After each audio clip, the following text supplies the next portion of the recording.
Alright, for real this time. Okay. Um,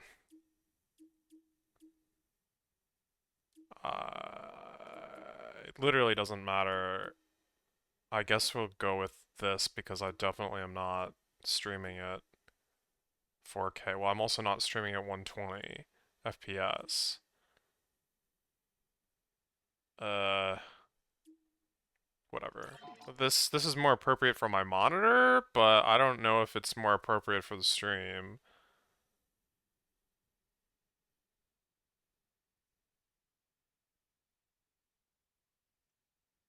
Okay.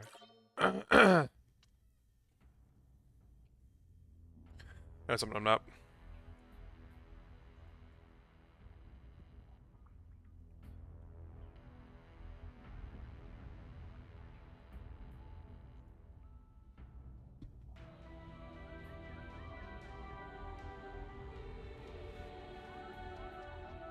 Are we like inside of a morph ball right now?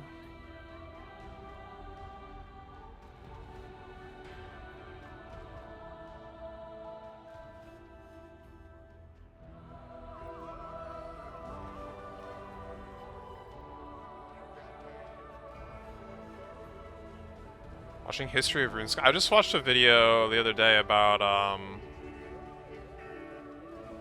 like the arms race between like botters and the RuneScape devs. It's pretty interesting.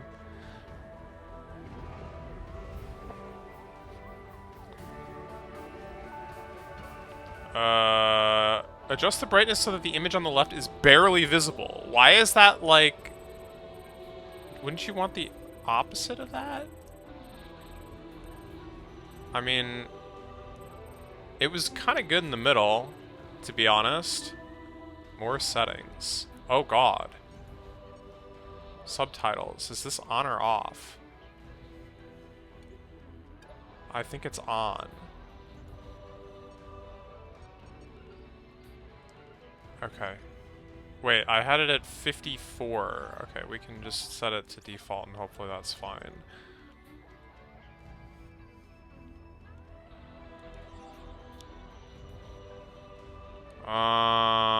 Use L and R for movement and camera controls. Use motion controls for fine-tune aiming. Switch to mouse aiming by placing the Joy-Con 2.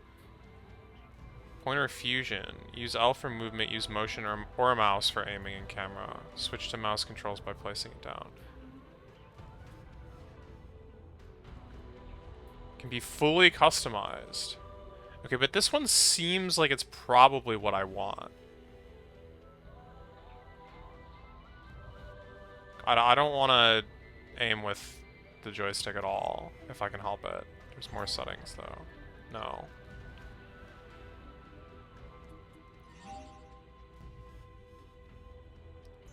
Yeah, we'll do normal. Save station restore energy and ammo. Combat difficulty is reduced on casual. And then on hard, we don't know. I like it how it's like how many little brains the Metroid has. Also, this one has like no fangs. It has like it's a hecking baby. Alright.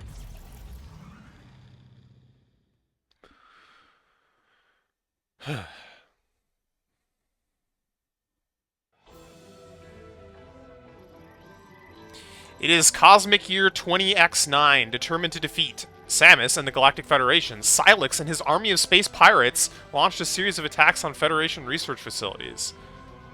What?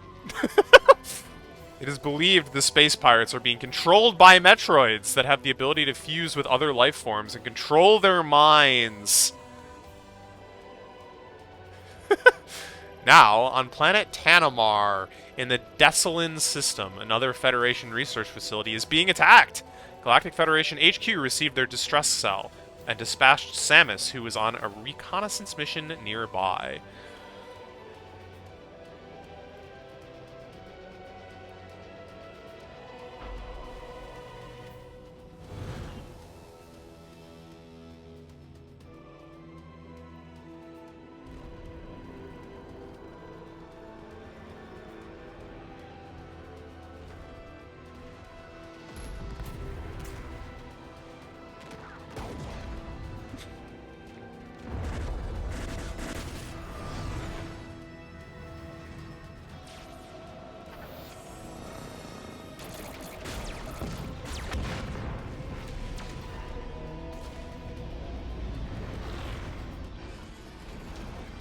Yes, some very epic space battles here.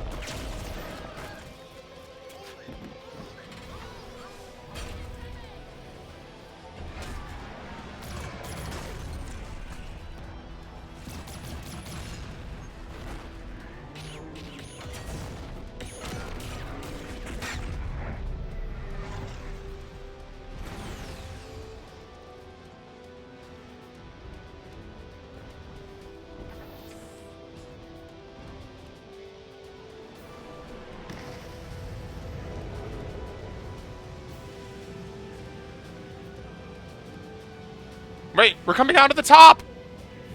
Yo, it's a good game. I think? Wait, which was it? I can't even remember. Which was the good one?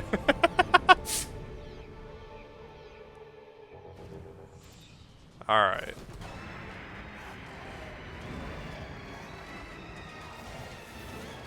Okay, we can still morph ball. Oh. How do I scan a Lanalan? Hold Z to lock on, you can still free aim after locking. Yeah.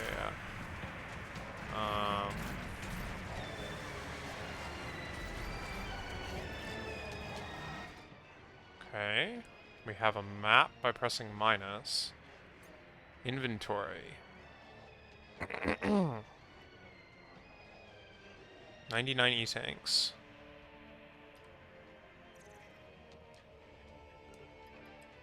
I have space jump. These boots enable the wearer to trigger a space jump, utilizing a brief thrust or burst to jump again in midair. While in midair, press B or L to jump. Mission strategy. The distance and height of the jump depends on the timing of the space jump. Performing a space jump at the peak of the standard jump provides greater height, while triggering just before landing provides greater distance. Wait, there's the scan visor. Okay, Various suit is a power suit created by the Chozo. It has been modified specifically for Samus and includes a life support device as well as other defense functionalities. Mission strategy. The Various suit's modular platform allows it to upgrade its functions, including added visor modes and expanded weaponry. Combat visor.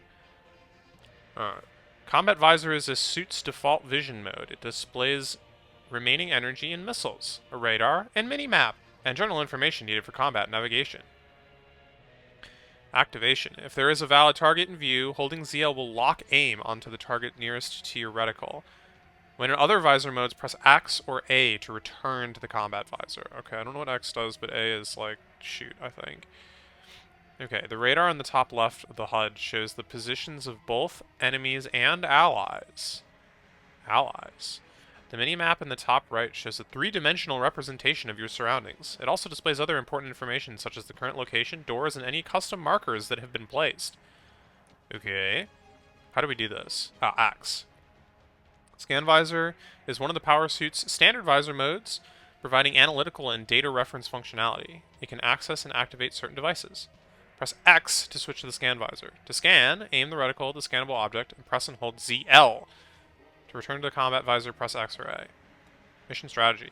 Important targets will appear in bright yellow. Essential information is recorded to the logbook, which can be viewed at any time by pressing minus. Okay. Power Beam. Power Beam converts bioenergy from Samus to shoot damaging projectiles. As the arm cannon's standard weapon, its strength is unremarkable, although its rapid-fire performance is excellent. Activation. Press the A button to fire Power Beam shot. Pressing and holding A will quickly fire 3 shots, then begin charging the beam. Okay, so it works that way in this game. The Power Beam's rapid-fire performance and velocity make it very effective against fast-moving targets. When a door or gate sensor is hit with a Power Beam shot, its lock will disengage, allowing the passage to open automatically as you get near. Charge Beam. Charge Beam condenses beam energy inside the arm cannon and releases it all at once for increased damage. When fully charged, it's 5 times stronger than a Power Beam shot. I'm surprised they give that number, but that's also kind of weak when you probably. Hold A to charge the beam, then release to fire. Mission strategy. Charging draws in nearby energy and ammunition. Shots may be launched half charge or fully charged, depending on the charge's duration. Half-charged shots are quicker but less powerful. Fully charged shots take longer, but inflict maximum damage. Missiles. The arm cannon's built-in missile launcher is compact artillery for launching explosives. Locking onto a target before firing causes a missile to automatically track that target. Each launch uses one missile. Okay, press R to launch a missile. Okay. If a different subweapon is active, press right to activate the missile launcher, then fire. The explosive firepower of missiles can break objects that are otherwise too durable for standard beam weapons. Missiles can also be used to remove a lock unit - explosive. Okay, morph ball. Whoa, there's a lot of things here. Morph ball function of the power suit is used to transform into a sphere. This form enables access to certain pipes or narrow passages that are otherwise difficult to enter or traverse. Much like the power suit, the morph ball can be upgraded with additional functions. Press Y to enter and exit morph ball mode. Okay. The morph ball mode allows entry into small openings and tunnels. The change in height also can be used to duck beneath some attacks or roll under enemies. Spring ball. What? Spring ball is the ability to jump while in morph ball mode. While in morph ball mode, press the entire Joy-Con to jump? Is this like a shake? Use the left joystick for directional control while jumping. The concussive bursts of morph ball bombs can also be used to jump while in morph ball mode. I mean, I think that would be the same control as it was in, like, Prime 3. Bombs are standard weapons used in morph ball mode. Up to 3 bombs can be placed at a time, which will automatically detonate after a short delay. While in morph ball mode, press A to place a bomb. Bombs damage enemies and can destroy structures that are weak to impact, such as brittle walls. If a bomb explodes in a bomb slot, the concussive blast will power any connected devices. By moving on top of a bomb while in morph ball mode, the blast can be used to perform a jump. Okay. Boost ball is an acceleration feature addition for the morph ball mode that generates short bursts of high-speed rolling.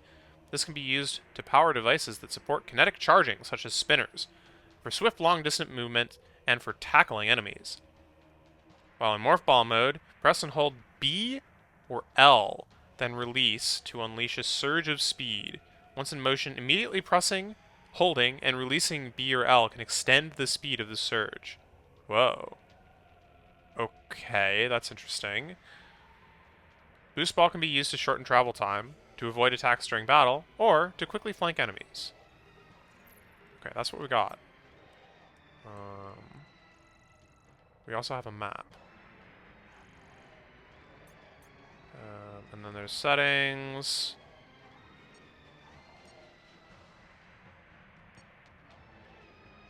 I might want to turn this up, we'll see.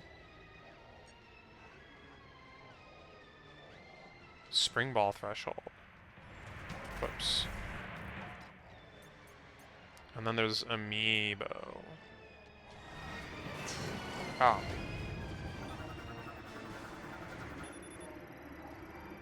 Seventh generation Federation fighter. Satellite linked to track any targets in weapon range. Shot down by space pirates. Whoops.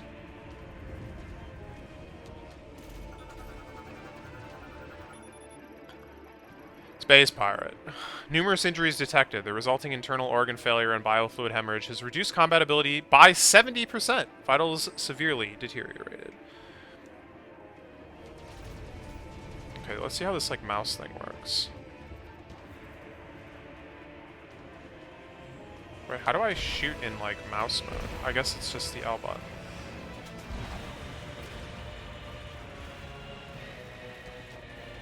I mean, it's, like, fine, but...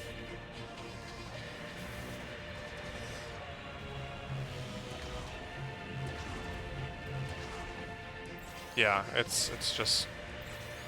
flick the Joy-Con. Go, go, go! Keep shooting! Okay. I'm sure I'll do just that. There's too many. Wall.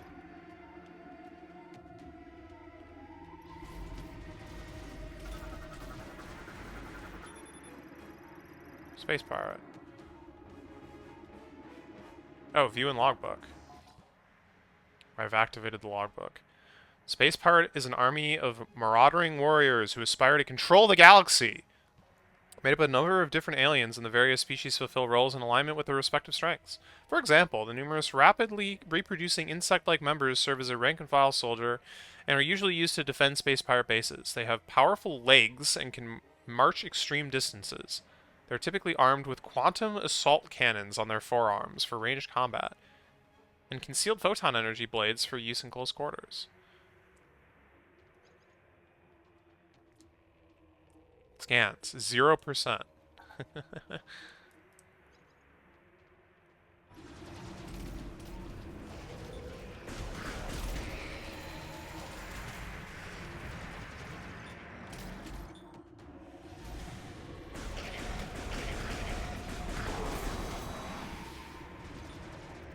Object out of scanning range. Oop.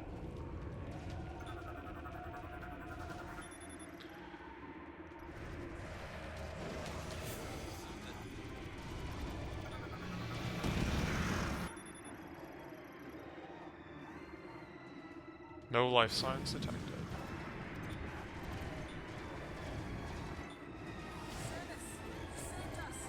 I can't believe it. It's it's really her. It's really her.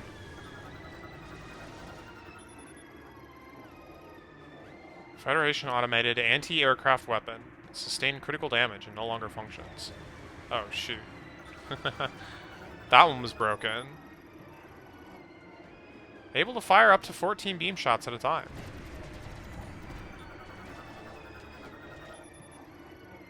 Gate.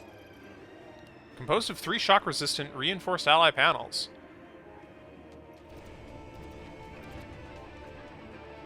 Oh, this is... How do I, like, You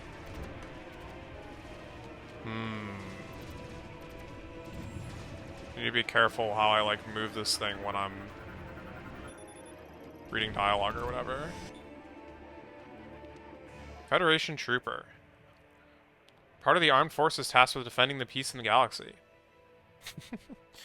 Powered armor suit worn on duty serves as body armor and provides several physical enhancements. Latest iteration of the suit includes a small thruster on its back to aid in making steep descents and crossing large gaps. The helmet includes microphones and speakers for short-range two-way communication, enabling local conversations that use the wearer's voice even when the visor is closed.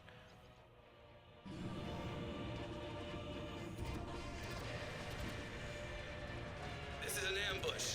I think these pirates are looking for something. Yeah, me too. Now, thanks to you. We're good now, thanks to you. You're welcome. I don't think you're all good. I see some problems, actually. We've been getting hit from the air. They've got heavy artillery hanging right over our heads. Right this way, Samus. Head inside. Are the pirates looking for something? What are they after? They're after your heads. You got it covered out here. Thank you, Samus.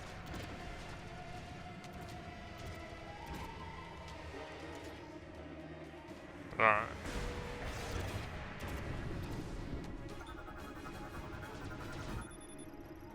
Facility confirmation monitor displays live camera and structural sensor feeds. This is just a map. We're holding our position, but the artifact is at risk. We need immediate... Samus, you made it. Command needs you to secure a sensitive artifact. Uploading coordinates now.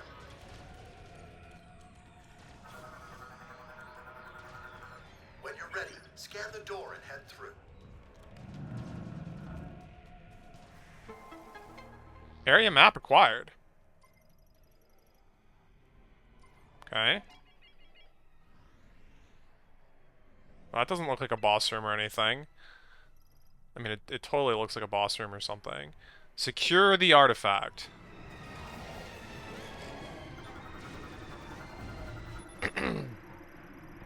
Controls secure access to the base. Security is locked down.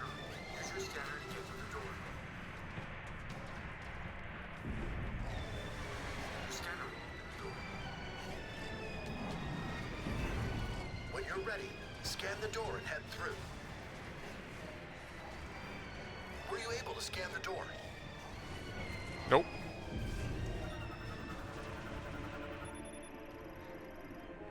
Bounty Hunter Samus Aran. Full access to Federation base facilities granted. You'll hold position here. Go get him, Samus.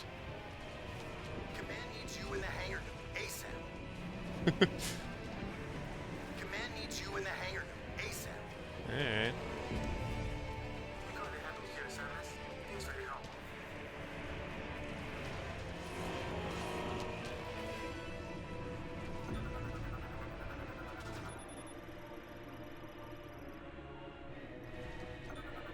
Got boxes?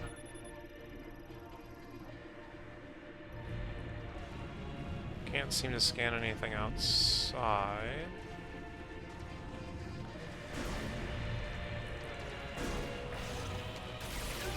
Somebody guys up, everybody up! Don't mind me. Huh? Oh god, there are more. Dive spike. Enables direct insertion into fortified positions while landing impacts are mitigated via energy conservation conversion upon opening. This is what we trained for! Get it together!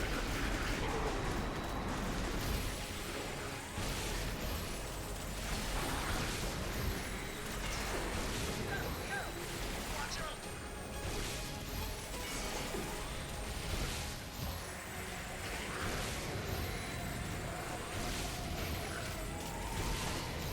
Boy, my aim sucks.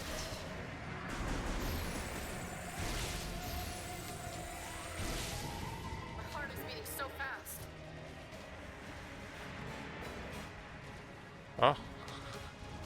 Oh, is this guy like hecking dead? Whoops. Huh?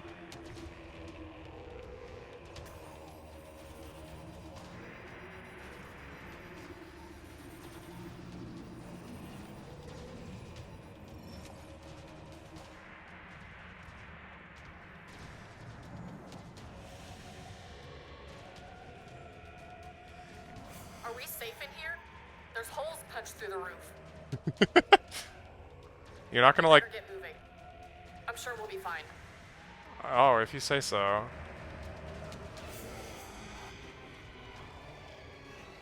This guy's like kinda not...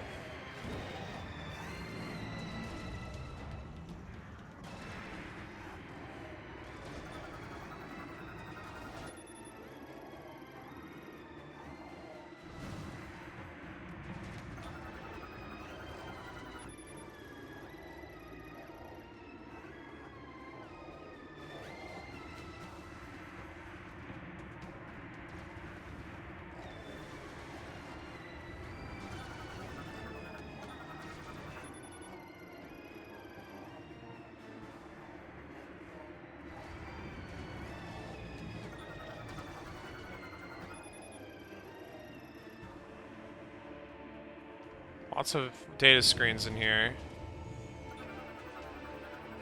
This one looks a little broken.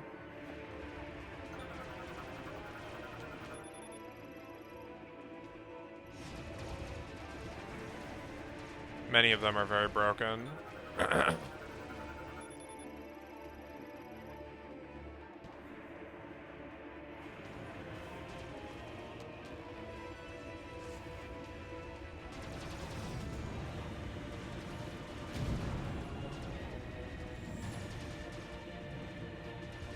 Go, go, go!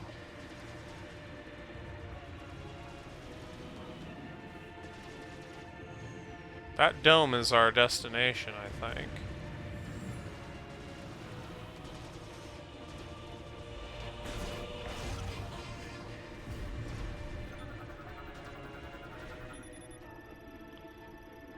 Tactical truck. Whoops. Ah!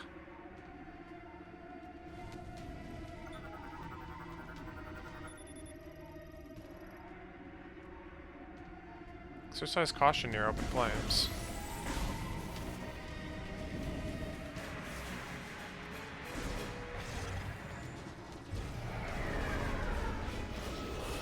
Oh god.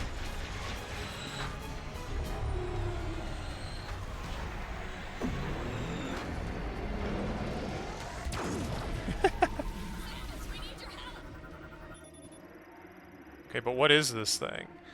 Galactic Federation Heavyweight Class Golem. Mech. MK-99 Bipedal Manned War Mech. Right arm loadout includes charged particle cannon, with max output equal to a frigate's main battery.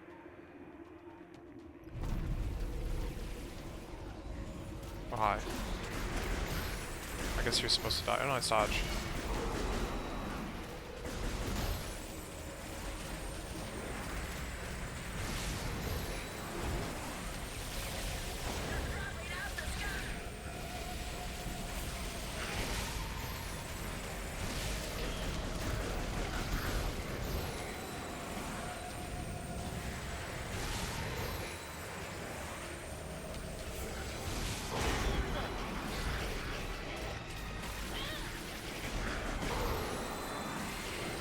You guys are pretty weak. I'm just bad.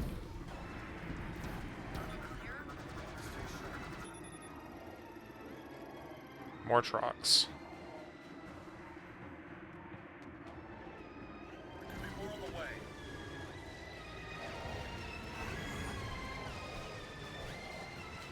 This is my first time in combat, and I wasn't ready. I will be next time. This is a nice place for an ambush. We're sitting ducks. Hey, somebody get command of the morgue. We need orders.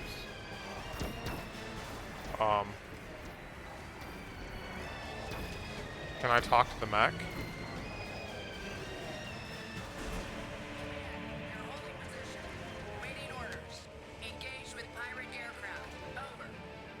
We'll stick with the Mac. You can go on ahead. Yeah, smart. Where are they after the artifact? What does it do anyway? Like, I would know. I don't work here. Oh, nice. Reflection of my face.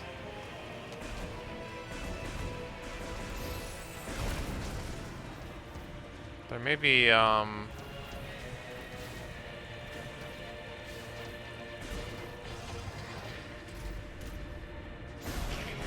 health orbs I haven't scanned yet, but I'm sure I'll have a chance. More vehicles. Deploying dive spikes. So these are the bad guys.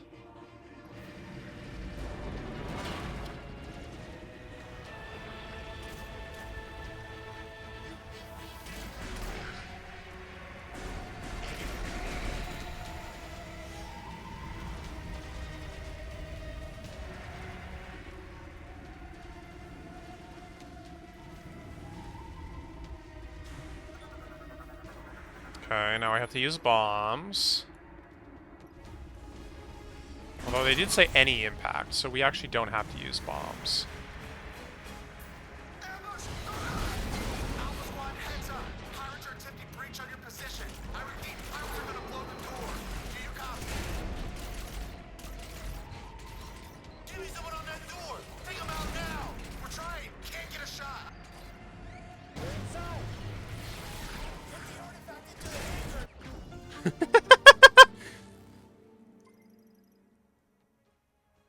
That feels quite forced. We shall see. Now! Inventory. Samus. Energy tank.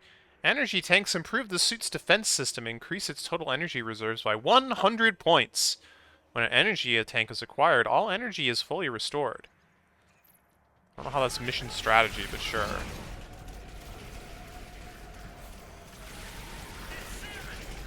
Friendly! Friendly! Check your fire!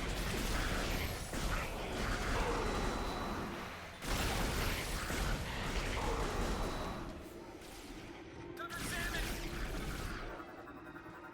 Don't mind me. Am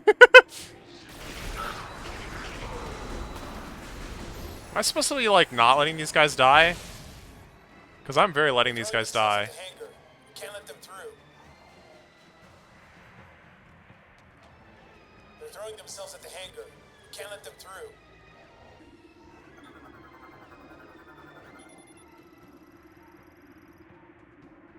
3D simulation confirms the ring's orbital rotation patterns. Possible iterations are still being calculated. Artifact research notes. Universal Object Analyzer. Identifies and classifies unknown materials. Uses both radiation measurement and microfocus X-ray scans. Hologram of the Desolin system. Artifact detection location marked.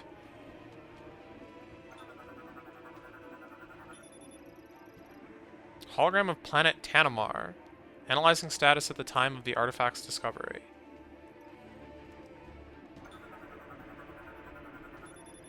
Gate destroyed by breach charge.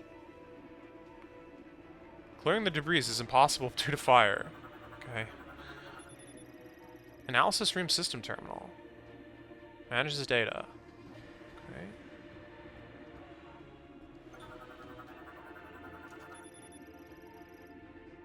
Operates the Force 2918 quantum computer. Confirms and manages its state.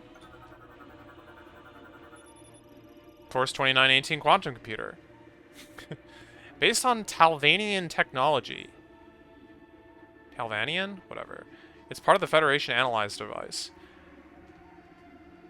You know, is it just me, or is, like, the experience of walking around in, like, the Federation base, scanning, like, all their analysis stuff right now, basically the same as, like, walking around in the Space Pirate bases in the other games, like, scanning all their stuff? Makes you think, doesn't it?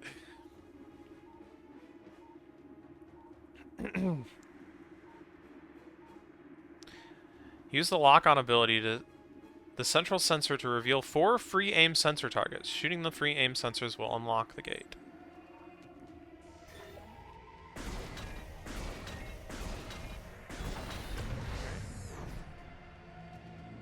Now what?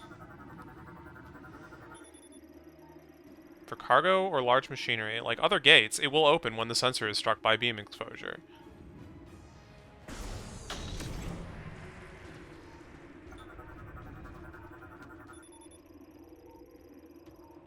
Okay, they're gonna have me do it again.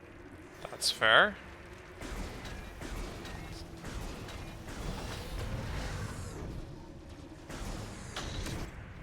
Very secure. There's the artifact. That artifact on the bird! Now! Careful! I need to secure this thing. We're out of time. Let's go!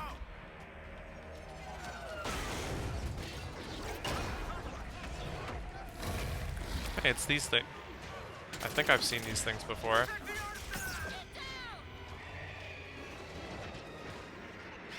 Oh, great.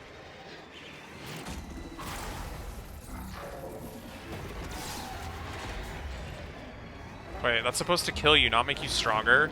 Bro.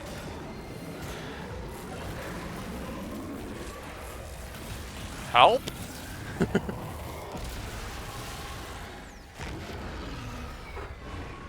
Dude, where's the ice beam when you need it?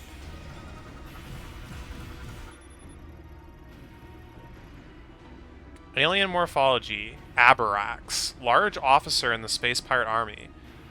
Metroid fusion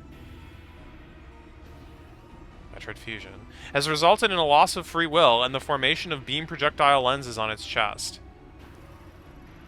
Metabolic energy surges become uncontrollable when all lenses have been destroyed. This causes recurring energy release directly from its core via the orifice in its abdomen until the lenses regenerate. Oh my god. Oh. The scroll bar's size is not proportional to the page size. Even among the diverse ranks of the Space Pirate Army, Aberax are considered especially large. Aberax are considered especially large. They are capable in combat and are often employed in command role. They share several traits with beetles, such as having a body covered in tough exoskeleton. That exoskeleton, when combined with their heavy armor and retractable shield, allows them to negate damage from all types of beam weapons and explosives. This impressive durability does leave them with low mobility, so they employ a deployable circular barrier around themselves and limit the range adversaries can engage them from. Metroid fusion has resulted in both a mind-controlling effect and physical changes to their body, preventing up to 4 lenses in their chest that are capable of firing beams. These lenses are vulnerable to standard weaponry, And if all exposed lenses are destroyed, the Abrax will be unable to regulate the metabolic energy the Metroid fusion produces. This will cause it to release a large amount of energy from its core via an opening in its abdomen.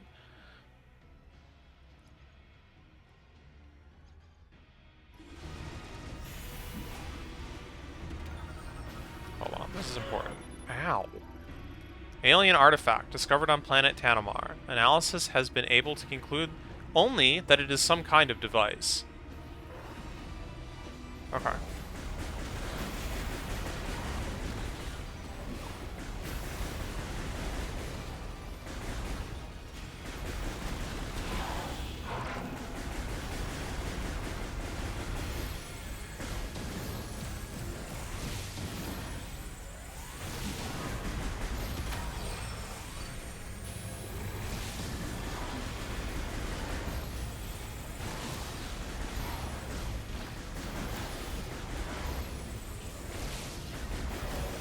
Thanks for the free health.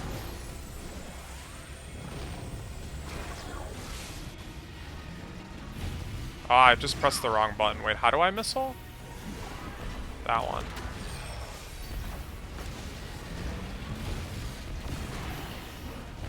I'm supposed to be dodging this, but I'm not.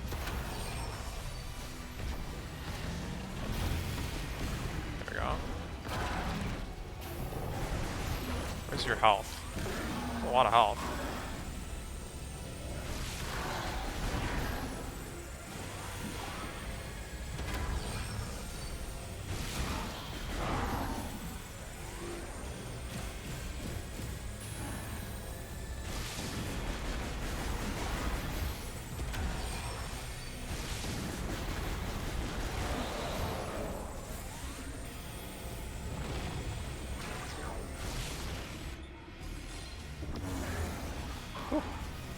That's still not the missile button. I'll figure it out eventually.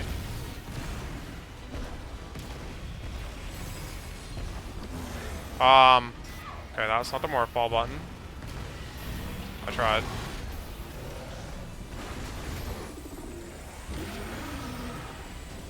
Which one is the morph ball button? That's Y.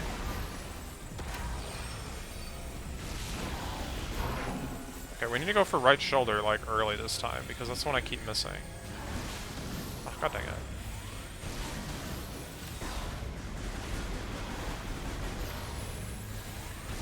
There we go. Ow.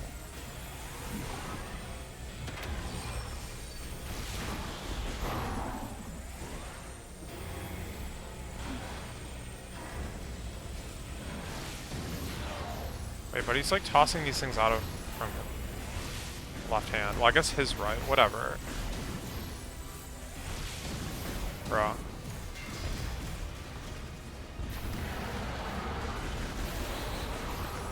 It would seem to be that a charge shot does do more damage than a missile.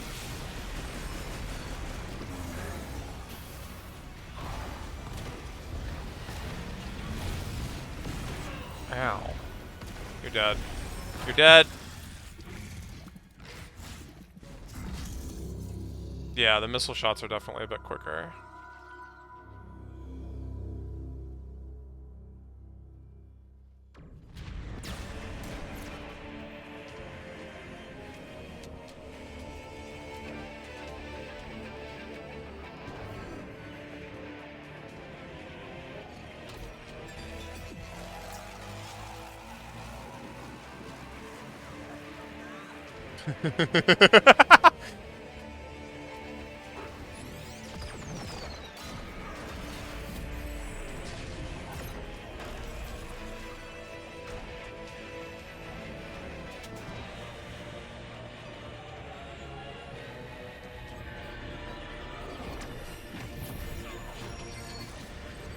Don't piss off the artifact.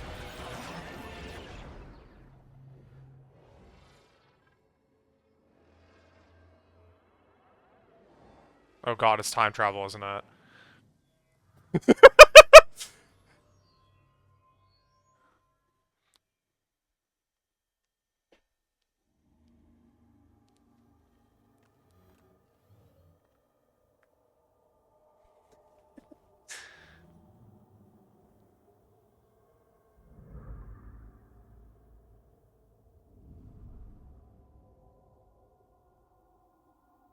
Chrono Tower. Oh god, it's time travel, isn't it? You can't be more explicit than that. Various suit malfunction. Multiple systems offline. Now we're talking. Missile launcher gone. Space jump gone. Morph ball gone. Oh wait, no, those are bombs. Boost ball gone. What's even left? Map system gone. Samus gone.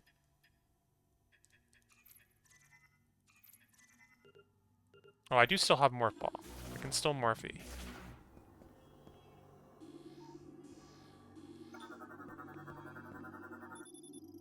Local database contains no matches for this device's material and technology. Energy signals detected coming from the central section.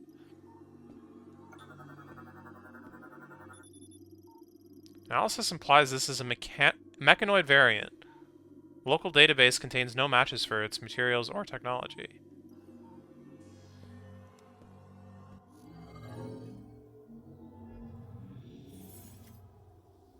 Hello. My name is Samus. Who are you? Samus is just unfazed by this strange device scanning her. I mean, I guess it takes one to know one. You're scanning things all day long. You're gonna let things scan you all day long.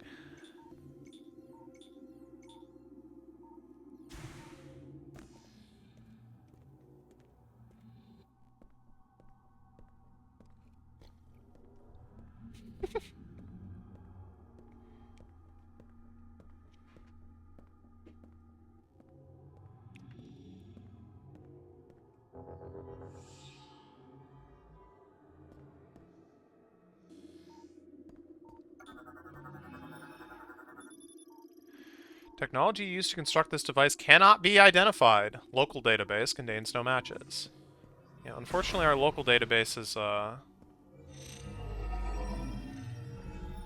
not connected to the internet right now, apparently. Analysis implies this sensor is part of a device made with unknown technology. Local database contains no matches for its function, operation, or effect.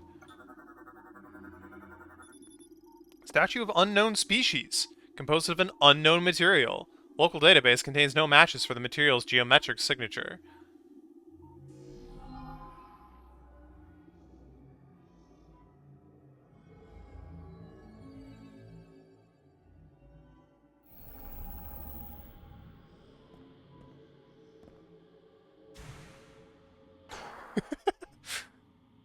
Oh my me.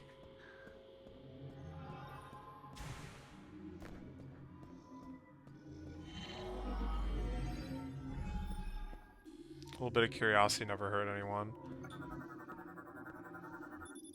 Analysis implies this is a slot for storing a mechanoid. Local database contains no matches.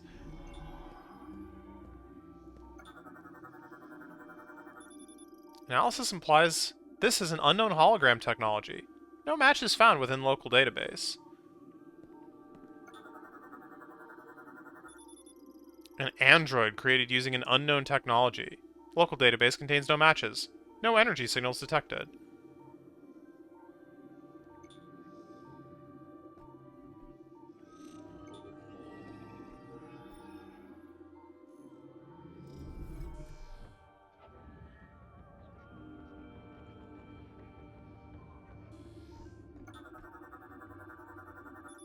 An android created using an unknown technology. Local database contains no matches. Analysis implies it is outside of its default configuration.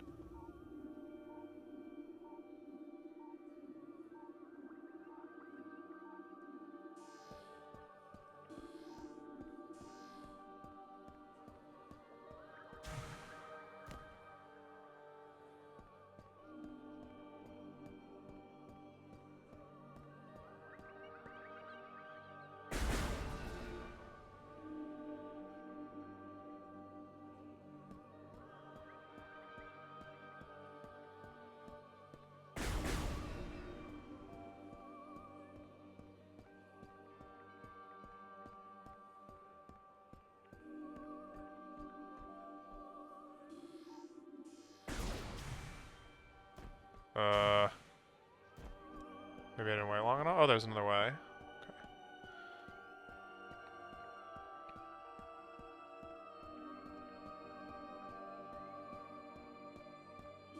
Oh, this isn't ominous at all. Dude, this is like the ending of Portal right here. They all start singing. Is that Portal 2?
It's huge, man.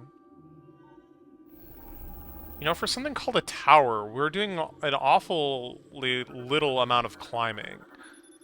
Formed instantaneously using an ore with an unknown geometric signature, a current of unidentified energy runs along its surface.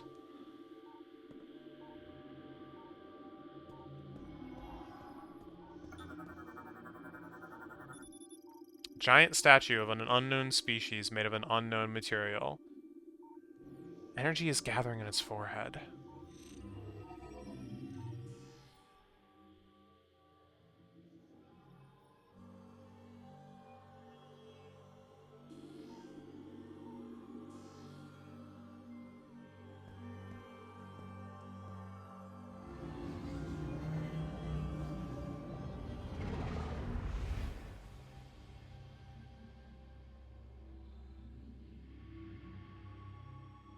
I can't even scan visor anymore.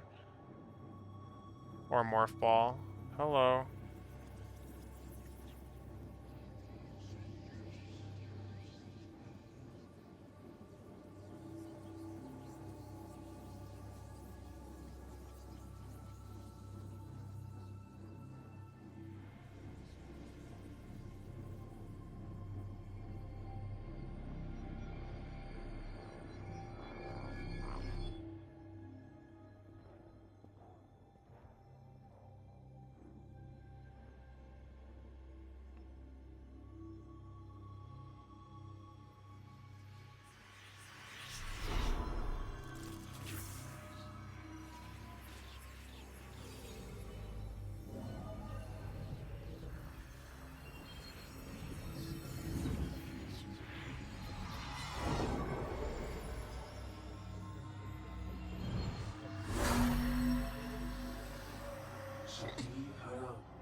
Chosen one.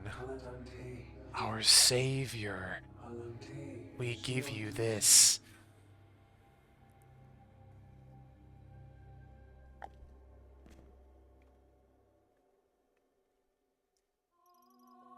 Psychic crystal acquired.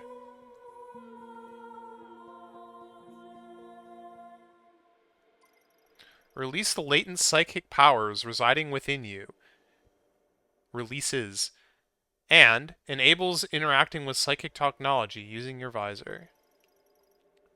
Press A to fire Psychic Beam. Press X to switch to the Psychic Visor. What? Open the menu with minus and check the inventory for more information. I will do just that. I actually can't right now. Oh, they're forcing me to play along. Wait, there's like a second scan? Oh god. Yo, we got the level 2 scanner!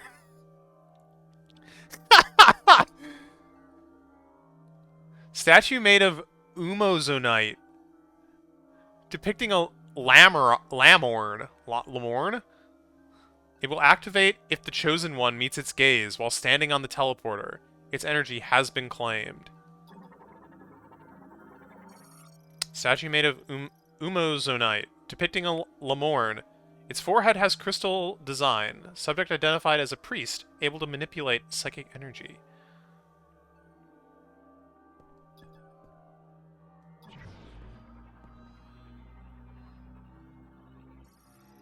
Psychic assembler. Forms objects by bonding ore molecule nanomachines floating throughout the environment. Operated using psychic energy.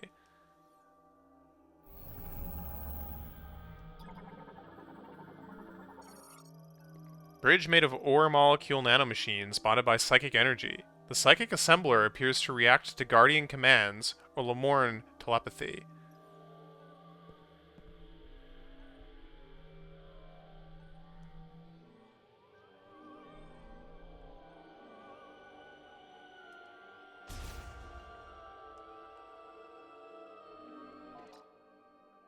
Chrono Tower, Trial Chamber. Central Chamber. Hall of Priests. Central level entrance. We are on the central level, apparently. There's more levels, one might say. Oh, I just don't have the scan visor anymore.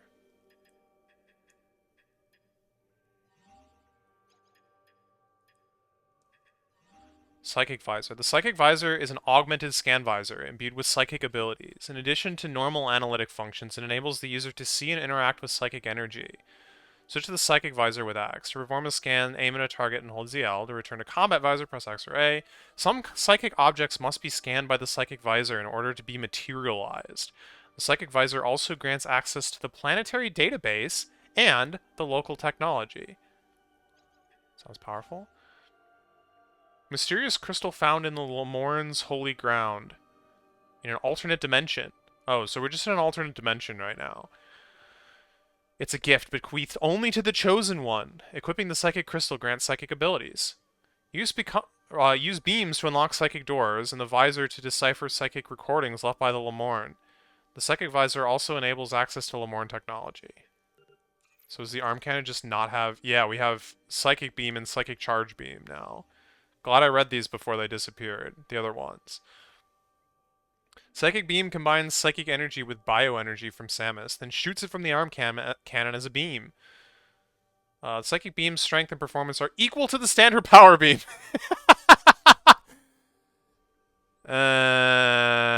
Psychic Beam shots can open doors that respond only to psychic energy. As a weapon, it behaves identically to the standard power beam. Its rapid-fire performance and velocity makes it particularly effective against fast-moving targets. Psychic Charge Beam condenses psychic energy inside the arm cannon, then releases it all at once. When fully charged, it is 5 times stronger than the standard Psychic Beam. While charging, the beam will draw in energy. Shots may be half charged or fully charged. Okay, that's the same. No Psychic Ball. Okay. Oh, I got turned around. Wait, but I can scan the floor. Lemorn Teleporter. Connects Chrono Tower to an alternate dimension containing the Lemorn Holy Ground. Activated via the linked Lemorn statue. Yeah, but I've already stolen its power.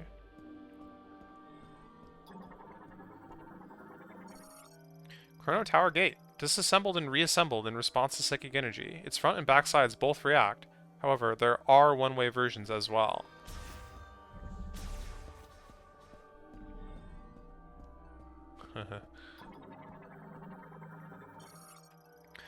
Mechanoids, Cybot. Androids built by the Lemorn to aid in everyday life. Operated via telepathy. Modified to face the Griever threat after the Great Tragedy.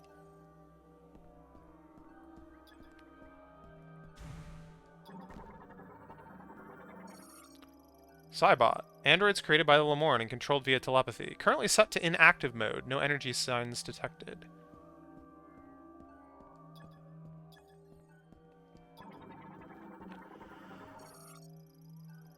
Activates the Guardians when the Chosen One is detected within the light radiating on the pedestal. Operation complete.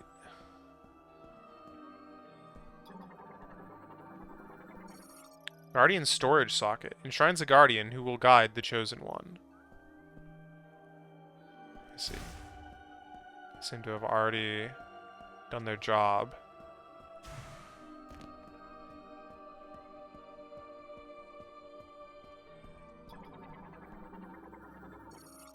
Elevator to Chrono Tower Pinnacle enabled. Touch the hologram to activate. What if I wanted to go the other way?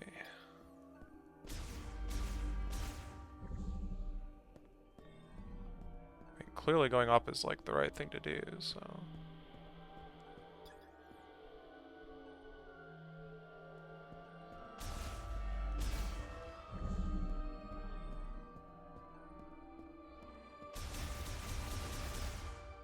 Yeah.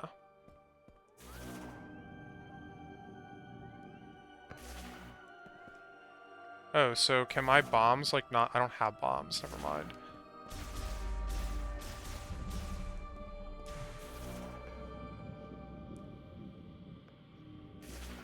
I don't feel that much faster right now. I think I need to get the...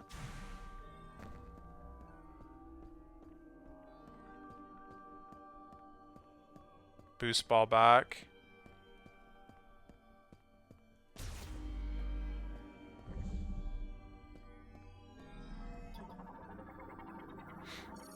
Chrono Tower elevator uses psychic energy from Chrono Tower to ascend and descend, operated by touching the hologram.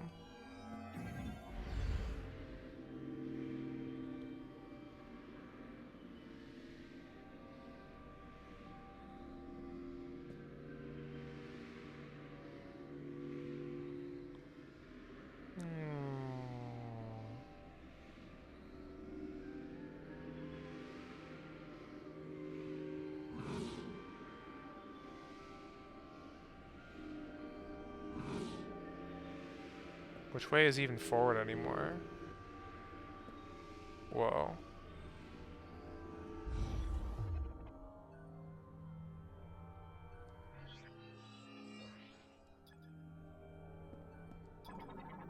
Something over there.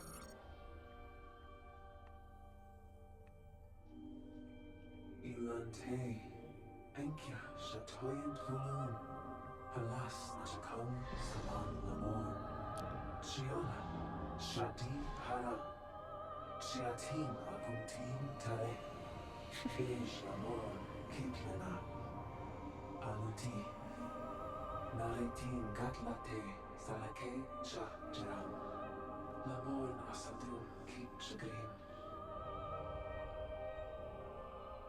Shati Haram, Dunshi Zanate, Javiros, Sege Osan, Enkia Richanyo, Enkia Shatasek Salan Lamor, Kastul Charam, Sachana Kalan, Dala Hs, Eslatin Kinyotara, Sege Osan,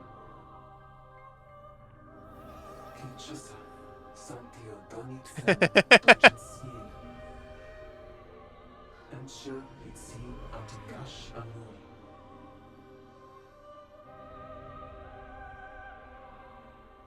Uh-huh. Shadi Haram.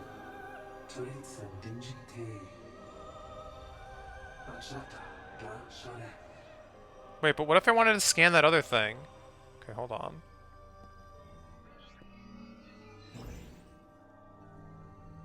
Oh. Psychic ball track. Track made of psychic energy suspended in an open space. Once it's been materialized, the track can be navigated using the psychic spider ball. Let's go.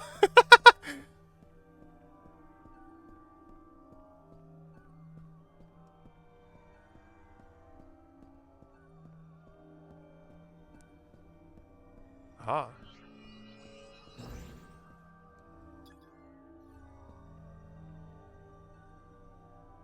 Wait, they're just like going to the heavens right here.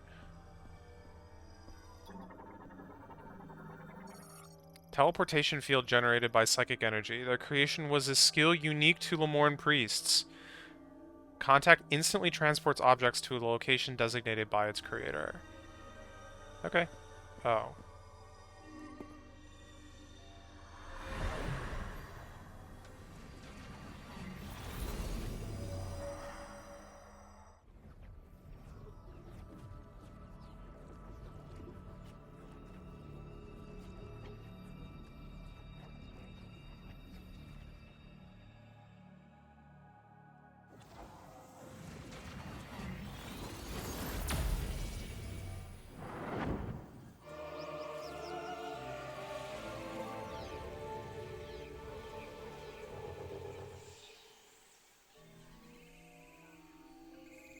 Location of teleporter key confirmed. Ancient Lemorne stone gate, composed mostly of umozonite. Its curve and cross-section consistency suggests precise matching. It leads to Soul Valley.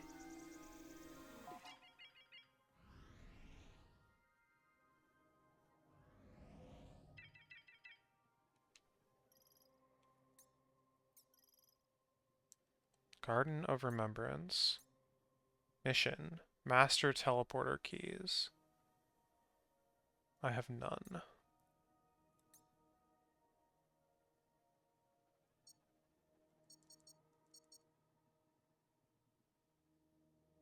Change difficulty. Apparently you can just do that.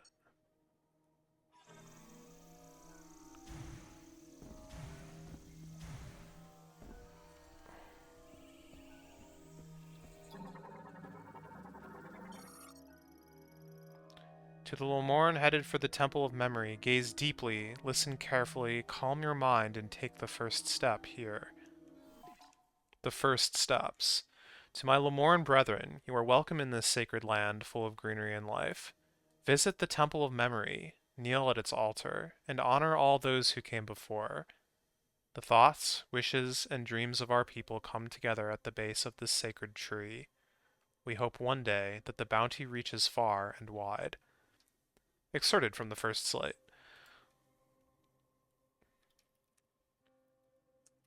Okay. I'm taking notes on places to go already, because it seems like if I could space jump here, that'd be useful. I needed Spider Ball back at the top.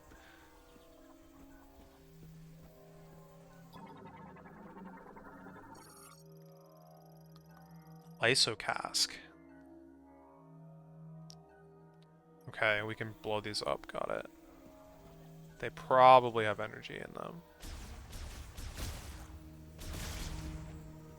Or not.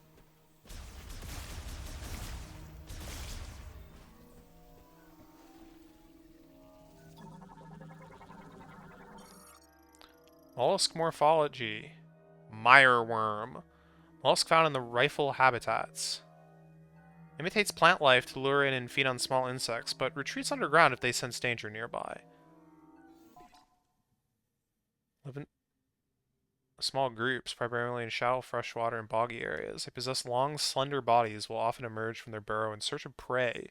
They do this by swaying gently, appearing as vegetation, and emitting a sweet odor from their heads that mimics plants, luring in small insects. They use the mandibles at the tip of their heads to grab prey and swallow them whole. They're highly vigilant, quickly retreating to their burrows if they sense danger. They are incapable of migration, spending their entire lives in their original burrows and dying in the water if the water in their habitat is depleted. It's kind of sad. Wait, what was the section there?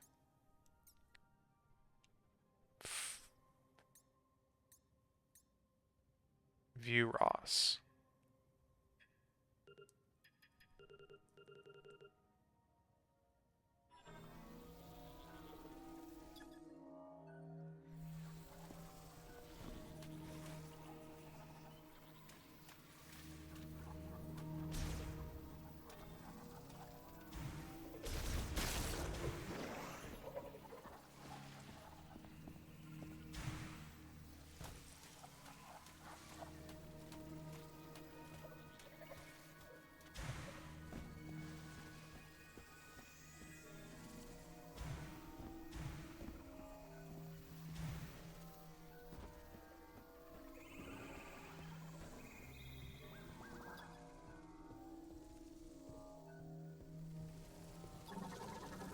Oh no you don't. Oh no you hecking don't.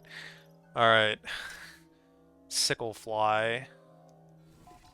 A dragonfly subspecies adapted to hot and humid environments. They have large scissor-like jaws and singular compound eye. Their 4 long wings and evolved musculature make them very capable flyers, and by using winds and air currents they can remain airborne for long spans of time. They form swarms consisting of several dozen members and move in a group when searching for food, primarily compost, mold, and fungi. Very pure water is essential for larval survival, with spawning grounds most often found along freshwater shores. Larvae subsist on aquatic plants and moss during development.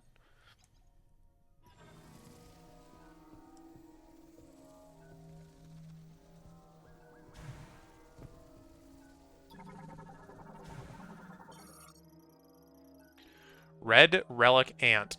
Oh, these don't have a minus menu. Primarily eats leaves from broadleaf trees, using its rear pincers to carry them. Forms a line with nestmates when traveling. Oh, there was more. Acute senses help it locate its nest across great distances. View in logbook. Okay, it was viewable in logbook. Often found in hot, humid regions. They prefer to create underground nests and typically live in groups of several dozen.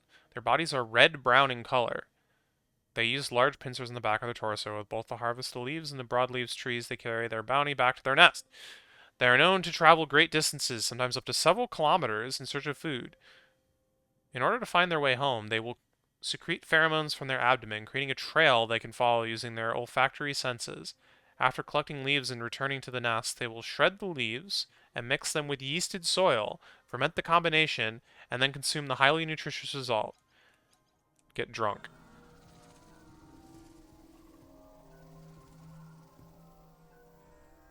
That's what fermenting does, right? Makes you drunk.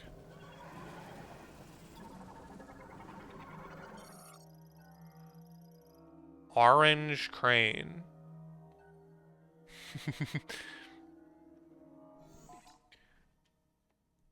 Are large birds that have adapted to hot, humid environments. They prefer to feed on fruit, sometimes forming large flocks and traveling 1,000 kilometers or more in search of it. To endure such long, continuous flights, they have developed powerful chest muscles. They are quick to flee from enemies and predators, and they rely on their exceptional hearing to warn them if danger is nearby. Their ears run along the sides of their head, and the protuberances near the ears help them regulate their body temperature.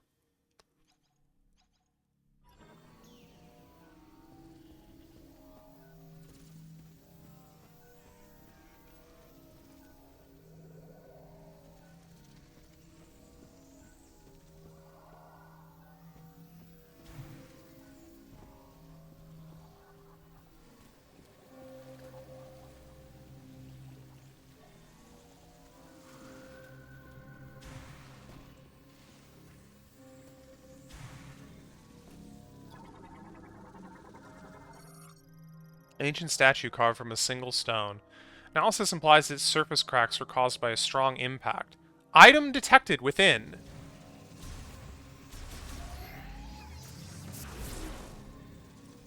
Aww.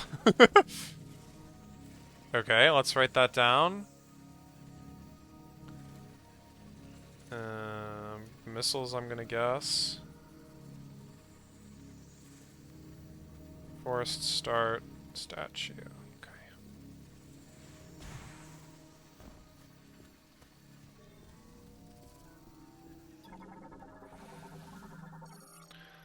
Giant spiral. Vegetation primarily found in trees and caves. Its leaves extend in a spiral and display in response to any impact stimulation.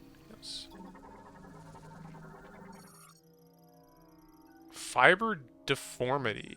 Small fungi variant that typically forms on the bark of a tree. Possesses a bioluminescent glow due to an internal oxygen reaction.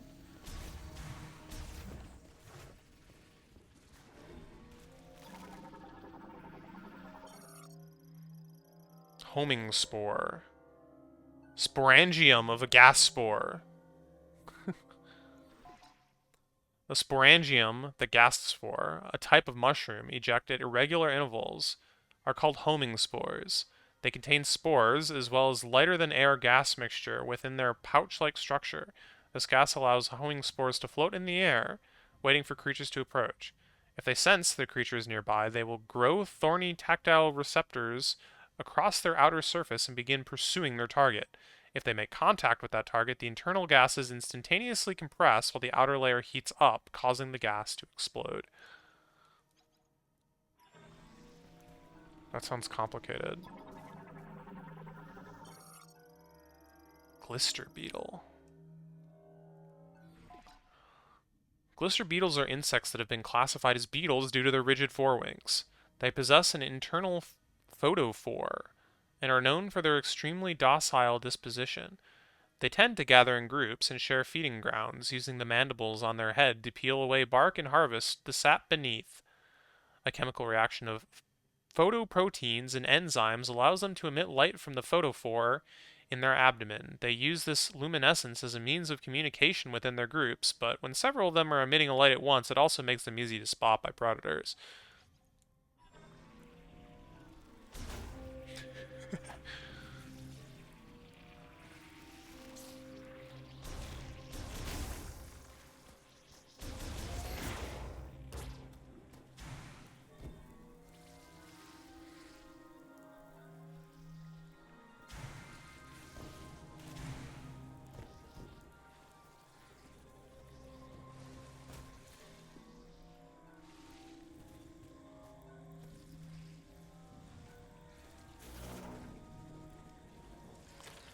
Oh, good.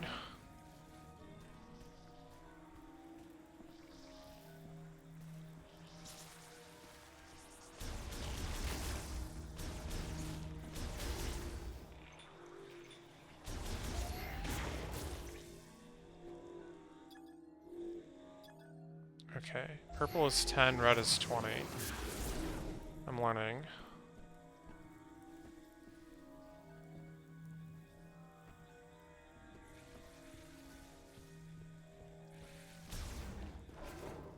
Wow.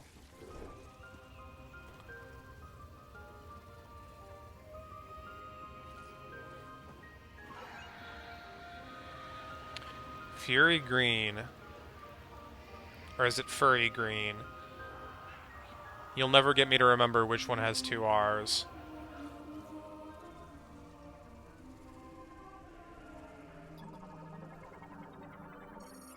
Sacred Tree of the Lemorn. Age estimated at over 6 millennia.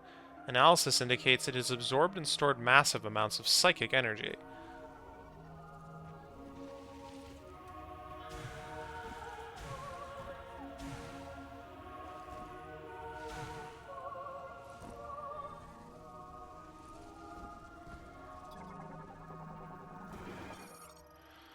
O Lemorn, gaze upward and behold the sacred tree, blessed by the Temple of Memory, a shrine that preserves and protects our memories and wisdom.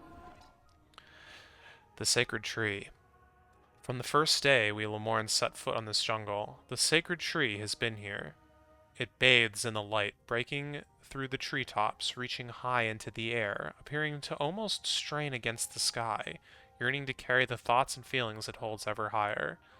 Open your heart and your mind to the sacred tree and become one with it. Excerpted from the second slate.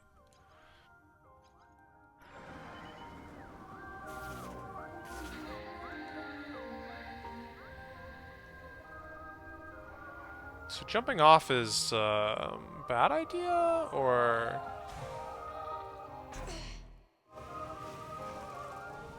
Yeah, I guess so. Glottogropper are carnivorous reptiles who primarily feed on other animals. They are ambush predators, burrowing beneath the ground and waiting for prey to approach. When they sense the vibration of prey through the ground, they will swiftly emerge to launch sharp needles from their mouth. They have two extremely powerful legs, which they can use to launch themselves into the air, up to 3 times their own height. They can then use their small wings to control their mid-air positioning, making it difficult for prey to track their movements.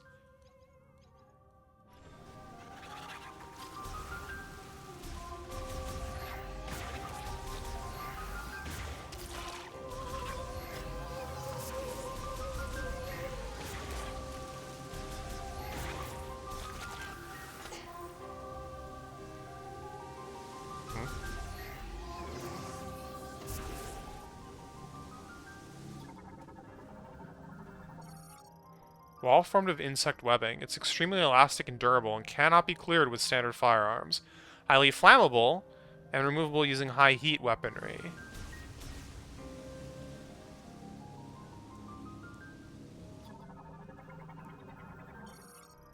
Shot expansion increases maximum shot ammo by 10. Also restores 10 ammo shot ammo. Whatever. Wait, what is shot ammo? Why is it not missile?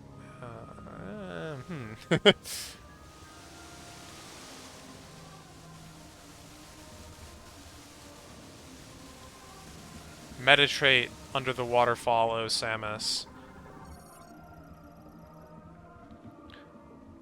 Exo... Epoxid.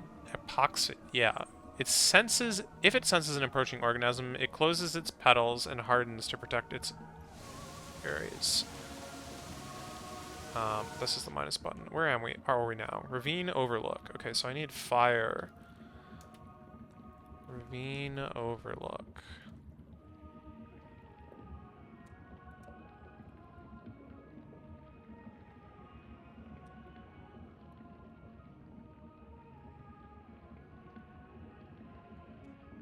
Okay.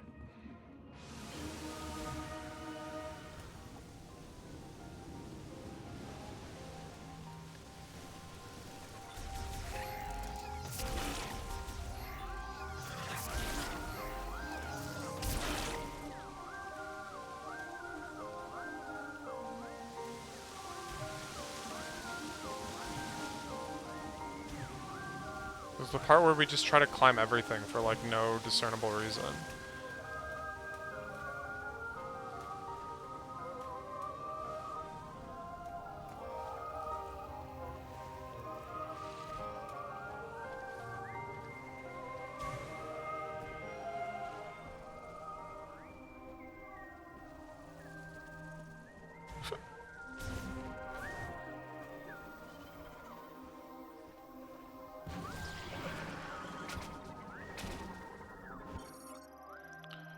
Root Spur.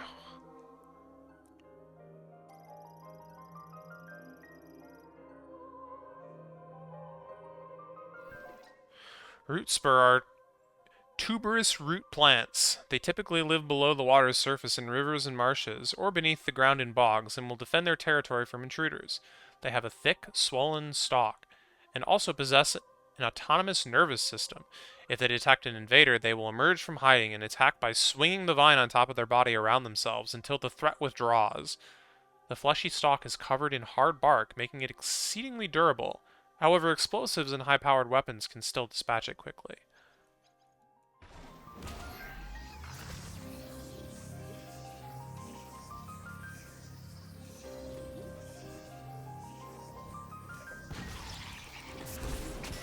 Ow! Holy heck.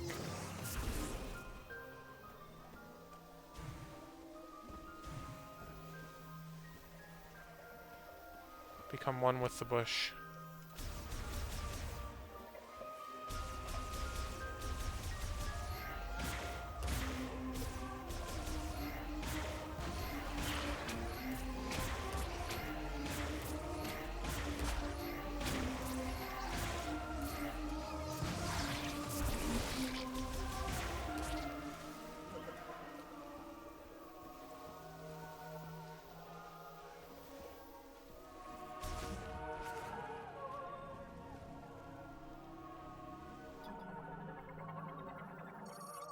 Ancient purification site holds spiritual significance to visiting Lamorne. Structure collapsed due to an earthquake, blocking water flow.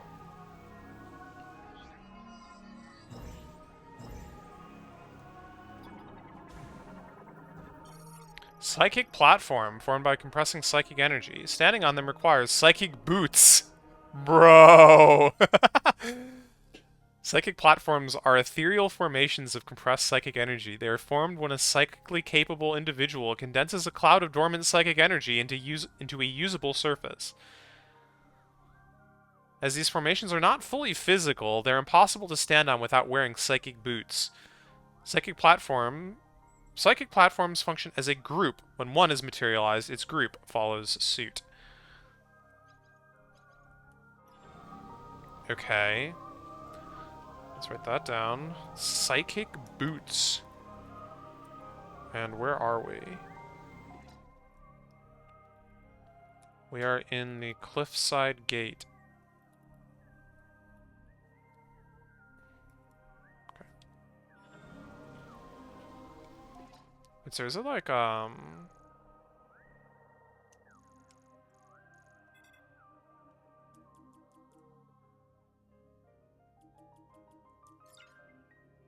oh no, that marks the whole room.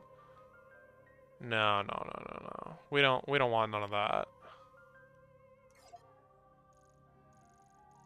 Well, very cool. That's not what we're looking for. Oh god.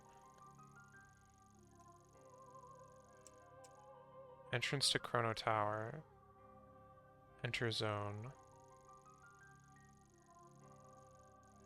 Master teleporter key.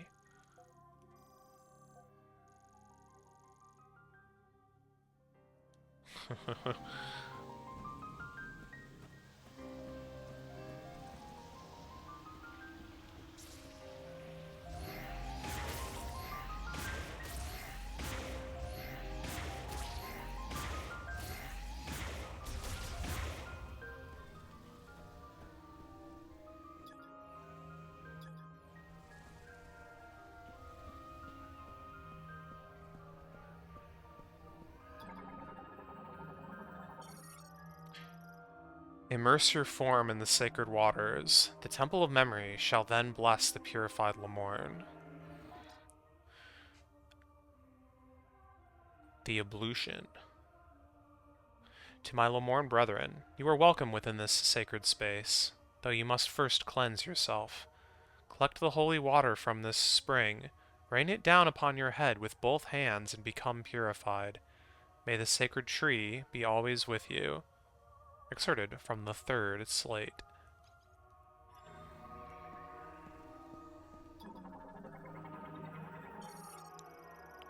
Gas spore. Oh, so these are the ones that are spitting these things out. Gas spores are typically a mushroom, or a type of mushroom that mainly inhabits hot and humid jungles, growing on surfaces like tree trunks or rock cliffs. Their periostractum remains closed until a these things are made up, man. Sporangium is generated, at which point their periostractum opens and ejects the sporangium into the air.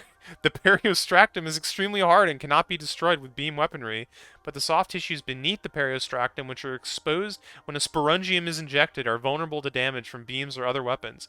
Gas spore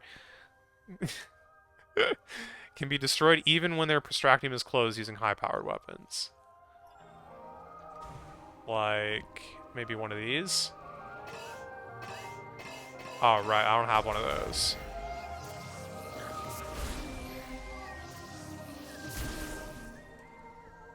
I haven't missiles with which to missile. Ancient Lamorn sculpture carved from a single stone with identical dimensions to a similar statue.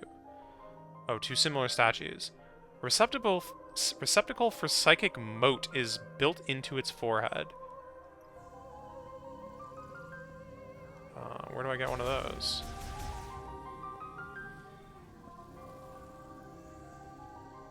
Okay, there's definitely something to do over here.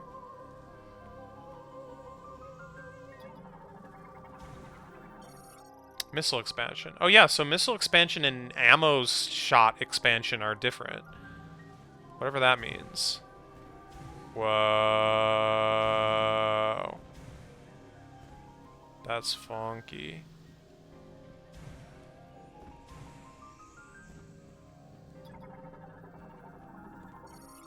Large Lamorn Psychic Lock. Psychic Ability Seal Variant. Unlocked by placing Psychic Energy mote spheres into the receptacle.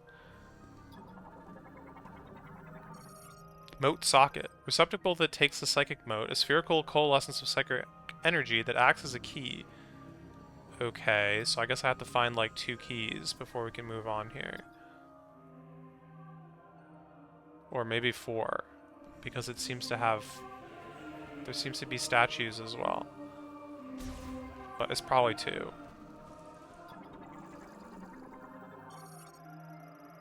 Empress Alu. Empress Alu are a type of butterfly that have adapted to the heat of the tropical climates. Their wings appear as bright, vibrant blue, but this is not their actual color. It's the result of complex phenomenon created by the way light wavelengths reflect off the scales covering the surface of their wings. Doesn't that make it their actual, like that? Whatever, man. When feeding, Empress Alu form into a small group and seek out bryophytes, and other small plants. Their bodies are relatively large compared to their wings, making them ill-suited to traveling long distances. As a result, they will often rest on rocks or trees, though they are quick to flee if they detect danger nearby.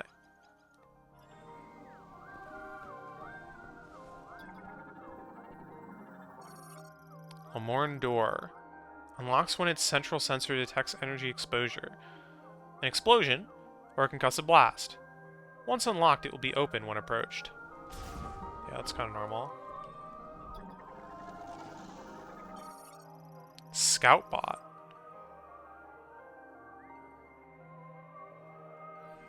Scoutbots were created during the Machine Era to find precious resources.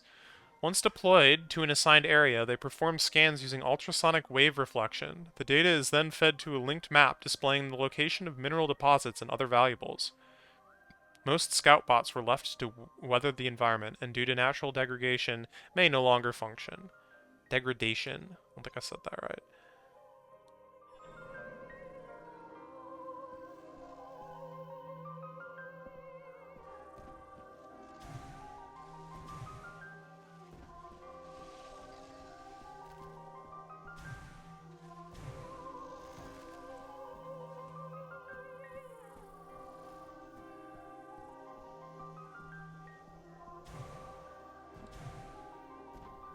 Yo, what is this, like, back alley here?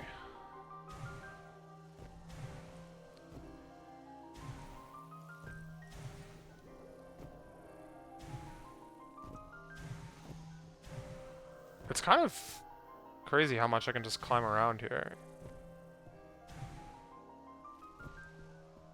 What was the point of this room? Loading zone, I guess? Don't know.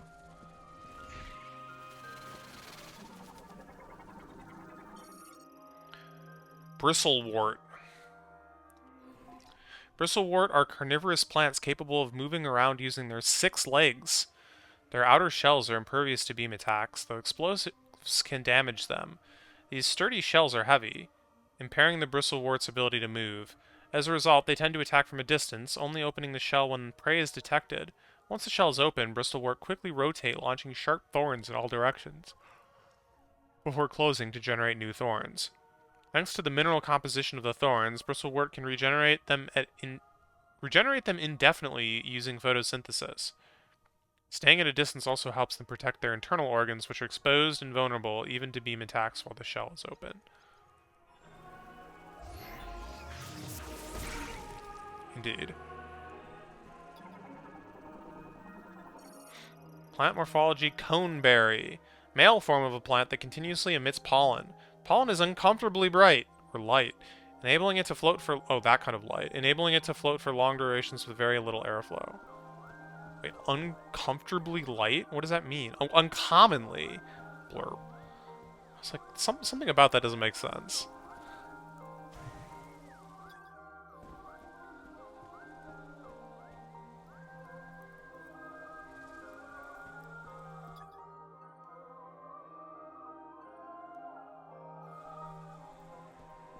Into the receptacle.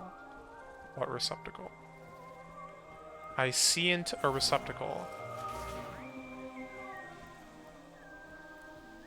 Might be on the other side.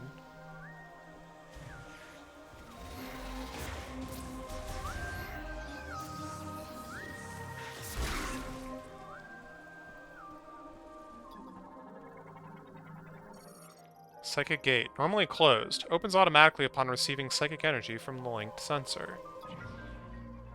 The linked sensor.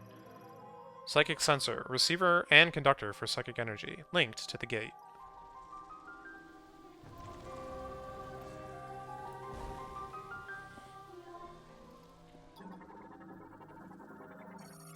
Psychic glove. Works in combination with the psychic visor, enabling telekinetic control over psychic objects, such as motes.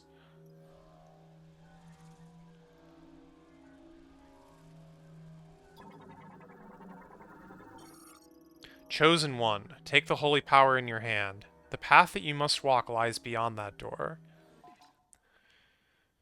Sacred relic. Behold a sacred relic that we, the caretakers of the sacred tree, have filled with refined energy. We offer it to the Chosen One, who will one day visit this place. We ask that they take it in hand and use it as they please, and to seek out the sacred symbol, the lingering afterglow of our prayers.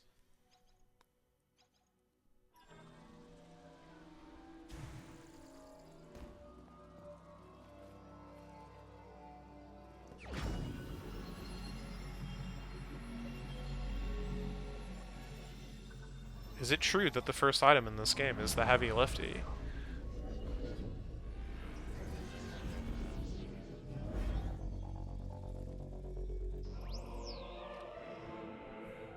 Psychic Glove acquired. Enables remote manipulation of psychic motes and psychic objects. Switch to the Psychic Visor and hold ZL to grasp a target. They can then be manipulated. Open the menu and check for more information.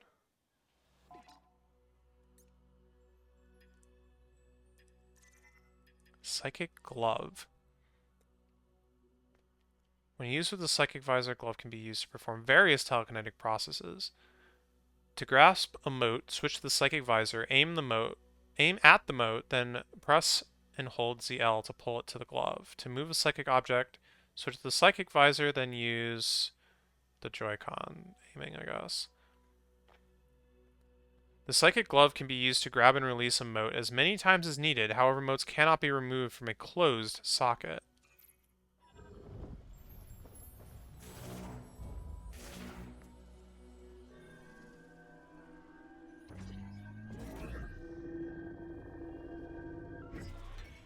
I see, it just like shoots out.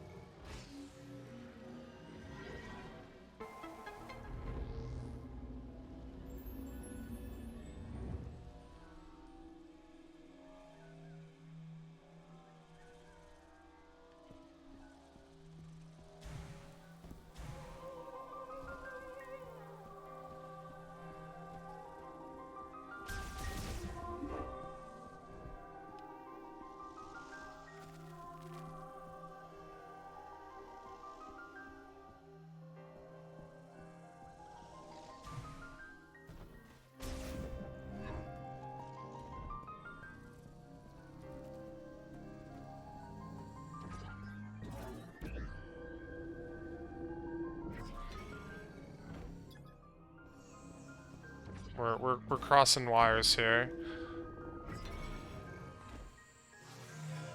You know what I want to know? Where the heck is the first save point?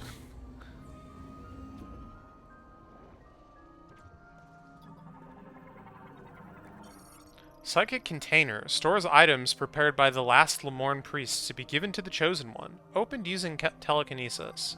Oh, there's more. Grasping the node and moving it along the displayed path releases the lock. The container will then vanish. Psychic containers are used to store items prepared by the Lemorne priests in accordance with the Chosen One prophecy in hopes they would someday appear. Opening them requires moving the locking node along the predetermined pattern via telekinesis. As such, they could not be opened by Lemorne without psychic abilities. Once opened, the psychic energy manifesting the container dissipates, causing it to vanish.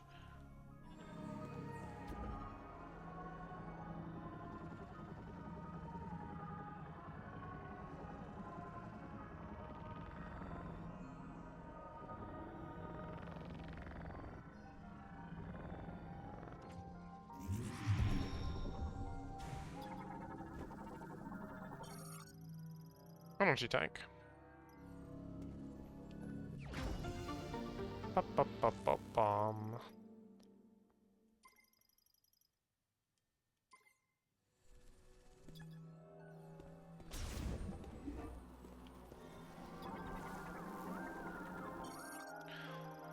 Shren.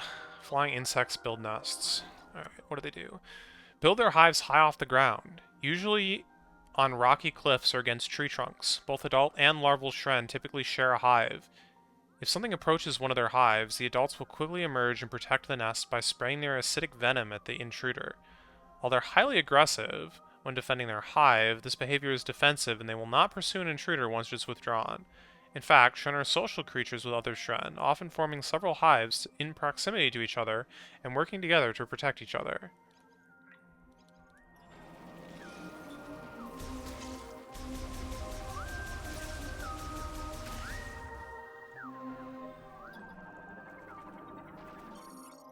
Shren Hive. Hive opening formed from a mixture of chewed up plants and ore mixed with Shren saliva, extremely vulnerable to explosive forces. It'd be nice if I had any explosive forces. Yeah, okay, get me out of here. Ow. Hold on, I'll make sure I don't run through here too quickly. You never know what's hiding in the walls. Or the floors. Or the ceiling.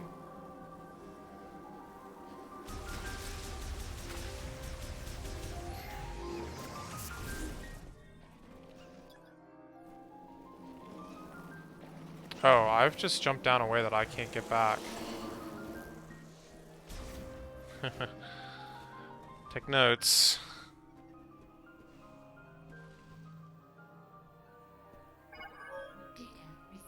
Galactic Federation distress beacon detected.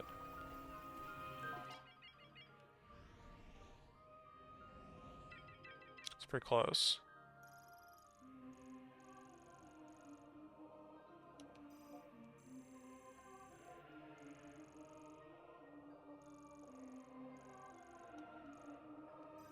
Let's go the other way.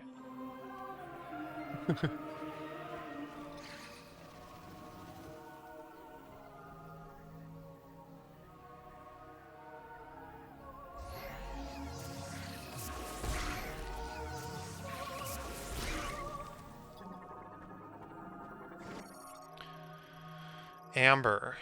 View Ross Amber. Tree resin fossilized by chemical reaction. Though roughly as firm as rock minerals, it can be destroyed with explosive force.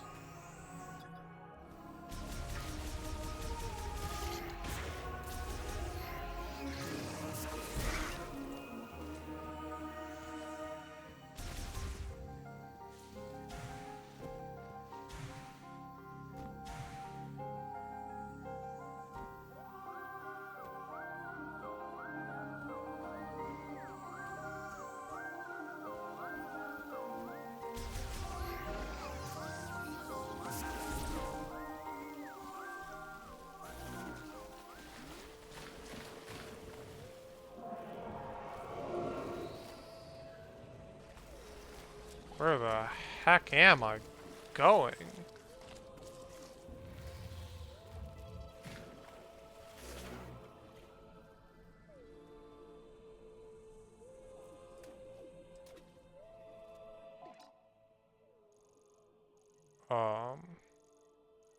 That was a bit of a one-way street. I'm not sure why I was, like, unable to go that way if I was, but... Oh no, okay, we can go back.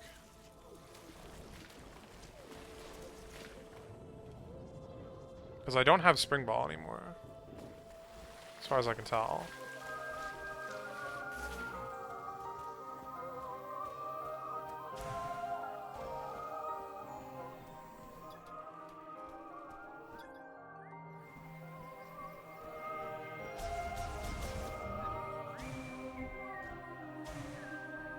What is this room's name?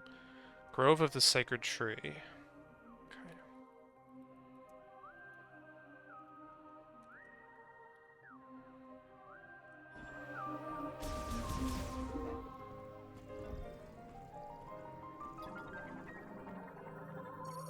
Is that a save room? Psychic Shutter. Moving the PK stone lever using the Psychic Glove will disable the lock. I think that's a save station.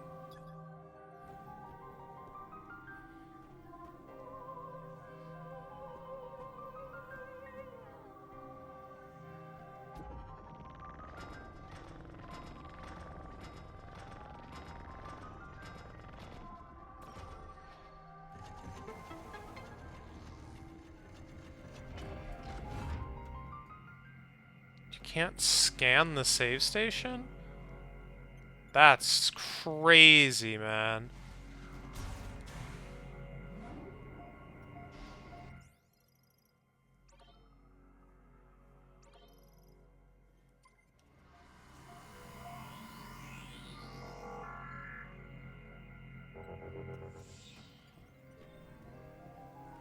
Okay, so yeah, this makes sense.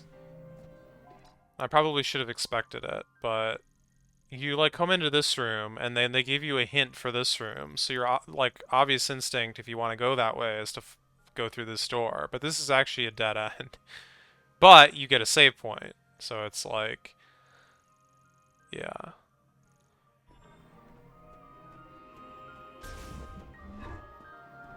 Leading you to the save point, which is like still not on the critical path.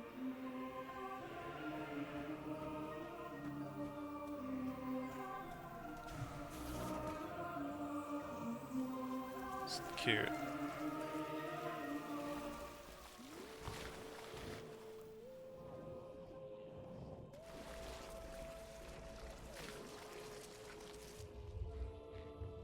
Of course, I just like immediately go the other direction because I'm an idiot, but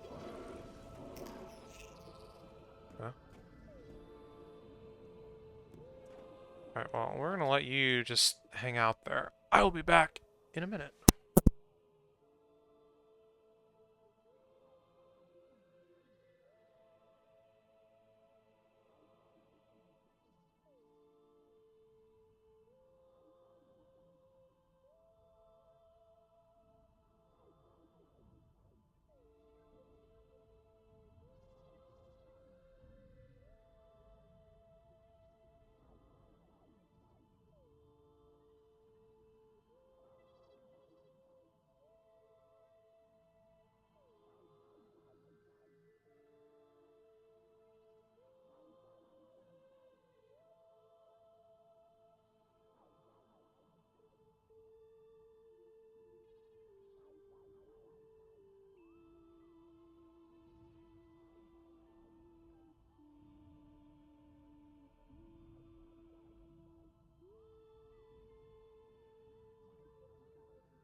Alright, I'm back. With pretzel. Om.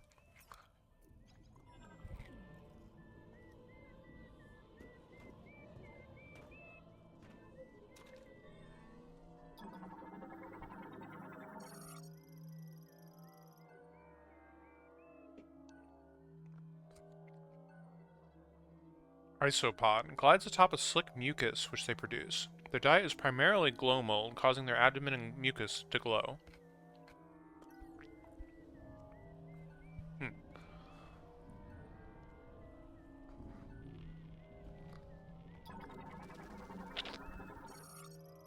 Glow mold. Mm-hmm. Fine.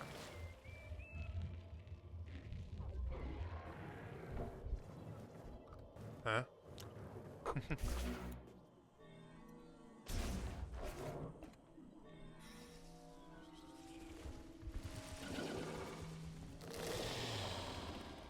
Huh?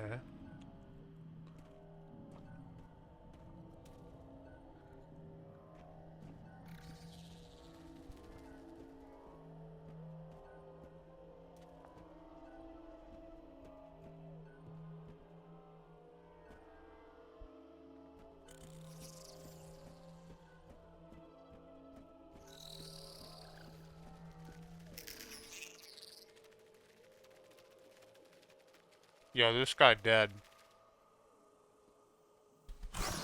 Yeah.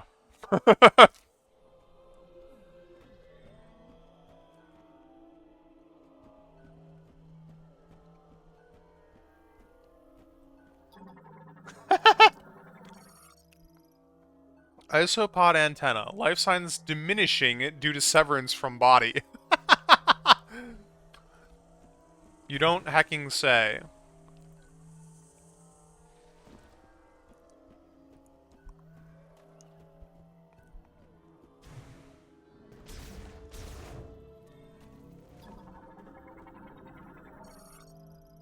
Beetle variant nest. Composed of hardened mud and clay, the nest is fragile enough a single powerful blow would shatter it.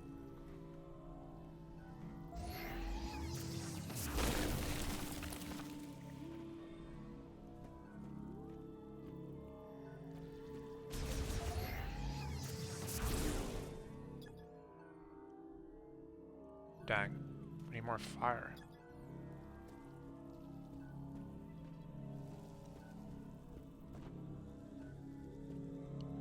What's in the hole? Can I check it? Shot expansion. Where are we? Isopod lair. Okay.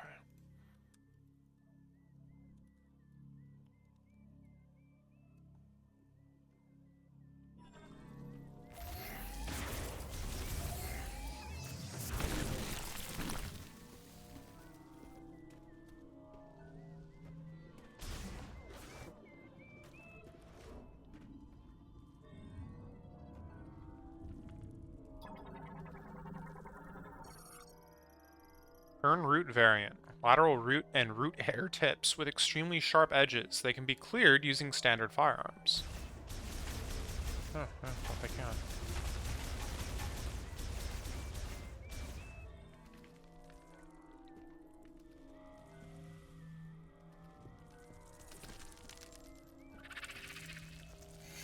Wait, what? Oh. Wait, no. What? Oh, God. I thought it was just floating in the air. Apparently it's, been stabbed to death. And it is missing an antenna, so that's how we know it's the same one. Well. Likely.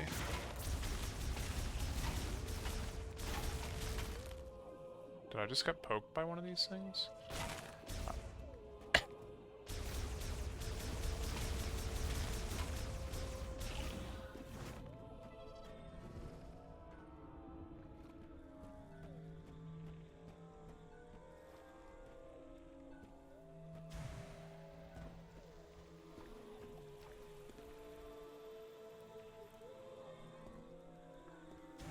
This is a very one-way trip.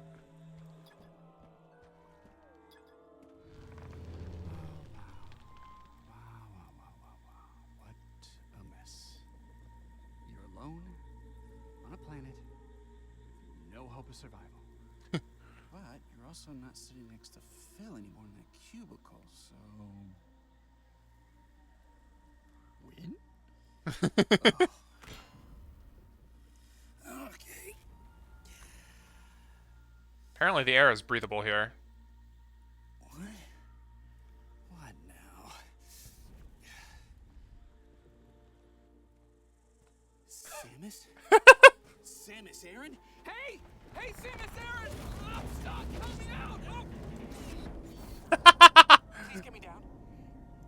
I'll just stay right here. Try not to die. Good luck with that.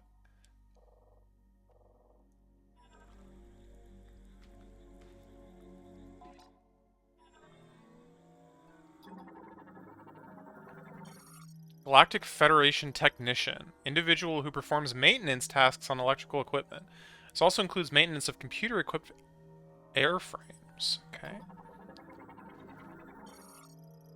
Transport X7S. Engine and navigation systems have stopped. Fuselage damage. There's a detachable cargo door at its rear. That sounds useful.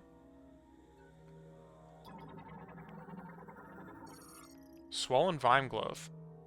It will burst if struck. That seems like one way to solve this problem. Perhaps the only way to solve this problem.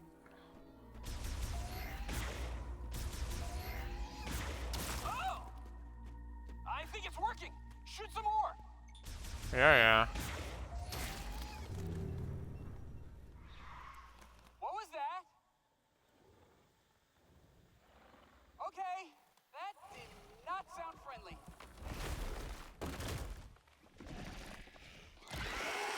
Ah, okay, I got it. Oh, no.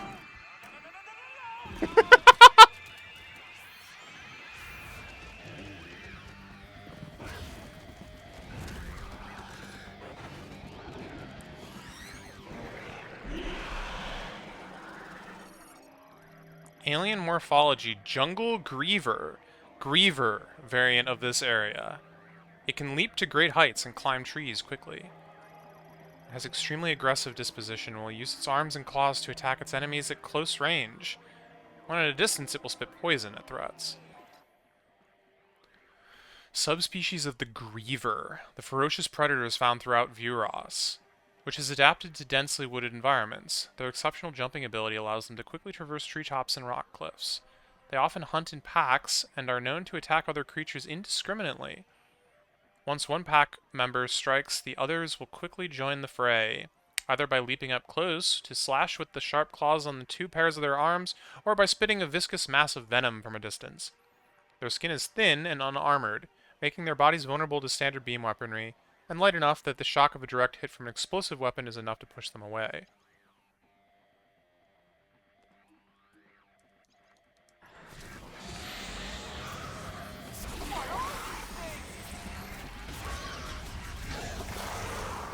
But there's also stuff shooting at me. Or is it the same stuff? No, what oh yeah, there's just a lot of them.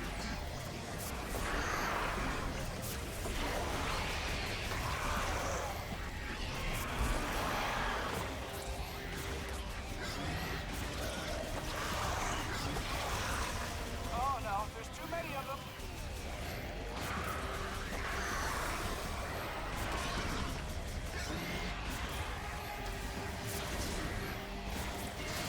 Oh god.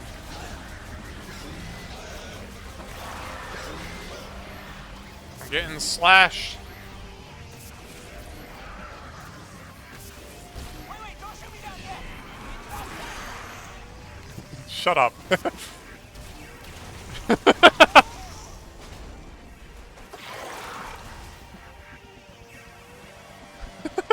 them away from me. They're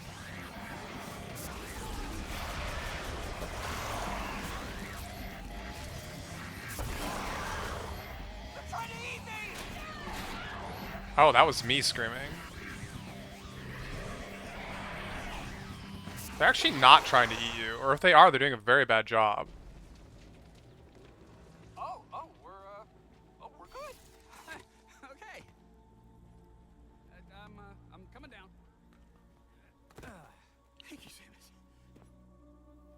I'm a specialist, Miles McKenzie, engineer level 4. I have something for you. Hold on, I gotta manually override this. Stick. Stick a little. Come on.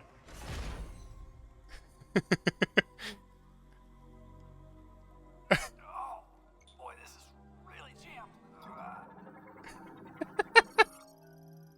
Malfunction in S7S cargo bay hatch. Arm extension blocked by bent piston rod. Removal of the rod is required. Alright, what is your name? Again. Miles McKenzie. Primarily responsible for golem maintenance at the UTO Research Center. Skilled in operating, repairing, and modifying computers and machinery. Miles McKenzie is an engineer with the Galactic Federation. His duties include maintenance and repair of several vehicle types and programming software used for weapons development. He is known to be extremely talkative, even while alone. Although his restless energy and curiosity make him prone to danger, his excessive caution is enough to keep him from harm. He has a strong moral compass and work ethic, making him a reliable problem solver no matter the situation. Hang on, I got it. If you really want to shoot something, maybe try that piston. Ah! See? No biggie. Got a present for you, inside the ship. Got a present for you, inside the ship. Alright. I'll check that out. How do I scan again? Missile launcher.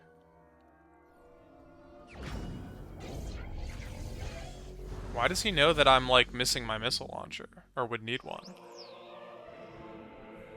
Wouldn't I be expected to have a missile launcher right now? I'm Samus hecking Aaron. Missile launcher function has been restored.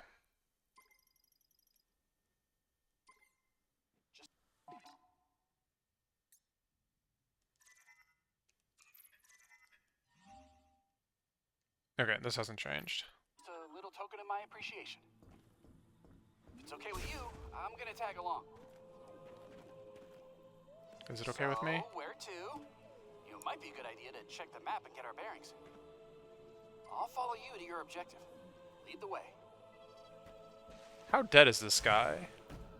Can he, like, jump and stuff? What? Oh, okay. Artificial fusion of flora and fauna made using Lamorne biotech. Extremely fast cellular metabolism allows full regeneration even if reduced to a pulp. Samus, please shoot that thing. It won't stop moving. Wait, how did he get up there? Oh yeah, he just jumps down. Oh yeah, we've got a Mackenzie on the side here. And this was a fairly one-way street. Fair enough. What's up? Can I speak? I'll follow you to your objective. Yeah. Lead the way.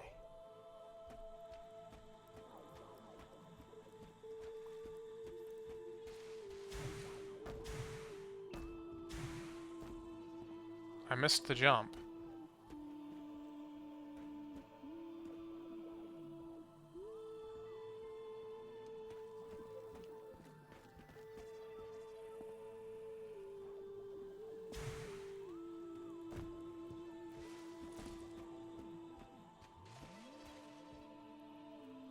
Trying to figure out to what extent he actually, like, follows you.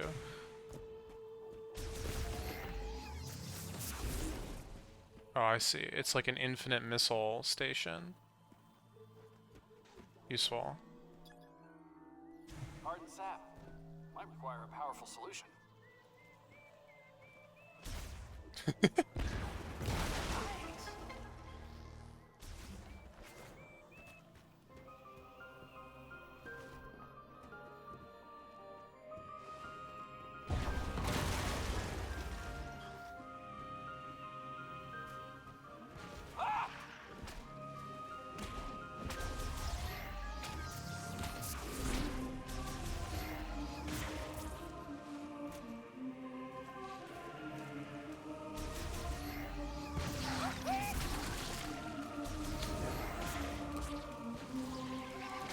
So what if I just run past?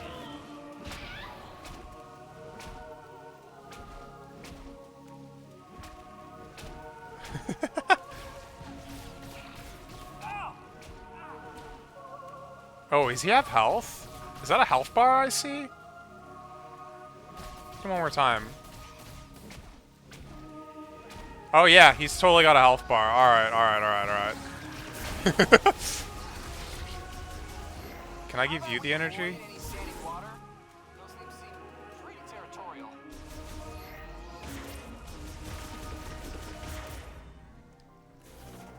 Dynamic reconfiguration of a suit. Oh, fascinating.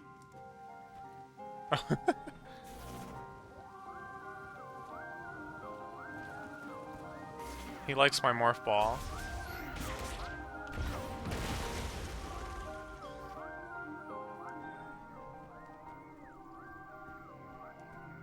Oh, now I can scan the save station. What the heck?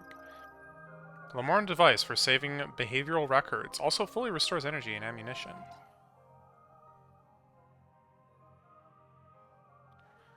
Device for backing up the status and condition of a subject, as well as log of their actions up to that point. Once recorded, the subject's health and supplies are fully replenished. Using a save station requires a suit able to link and transmit its wearer's records to the station.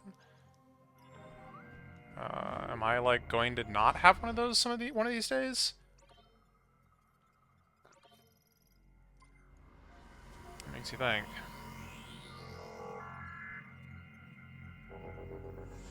This technology, it's not as old as the rest of these ruins. What do you think it's doing here? I'll follow you to your objective. Lead the I way. don't have an objective right now, actually. My objective is explore. I mean, I guess we're supposed to go get the key, but, like, is that how far you're following us?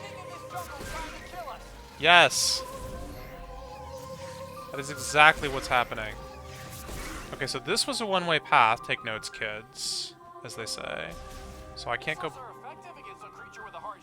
back this way, which was...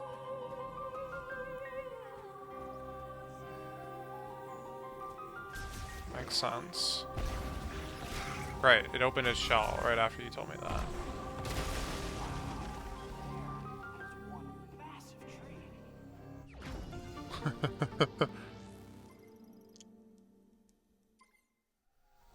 Thousands of years old.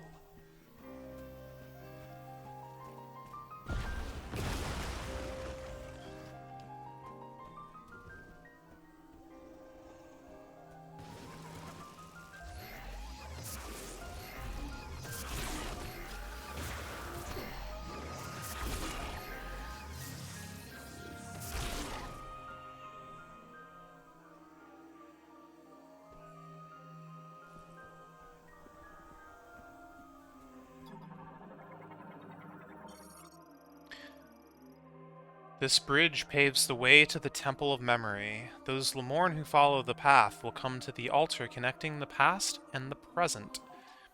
The crossing. Hear me, my Lamorne brethren. As you cross this bridge, reflect on the life you have lived and consider the words that you would carry into the future. Hear me, my Lamorne brethren.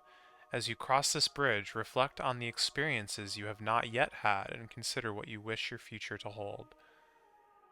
Just as we were the ones to create our past, so too are we the ones who forge our future. Excerpted from the 4th slate. Can you read that? Yeah? Hey, does that say anything about this place? Yeah? I really don't want anyone in here. Must be a sacred space. Yeah? Something like that. Psychic door. To enable beam sensor, use telekinesis to move the PK stone from the top to its center.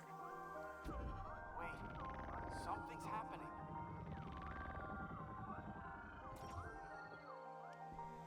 What? How'd you do that?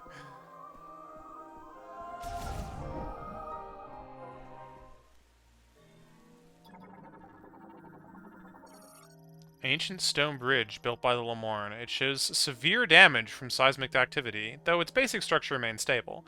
Weight capacity estimated to be under 700 LH. Am I supposed to know what an LH is? I've never seen anything like this. It's beautiful.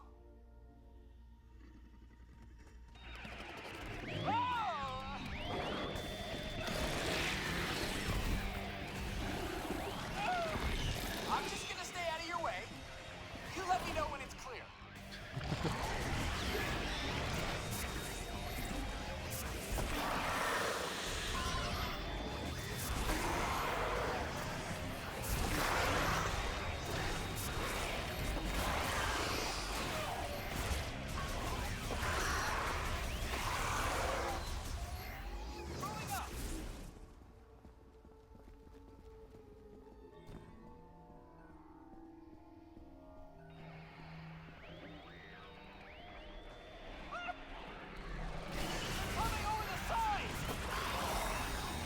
Whoa.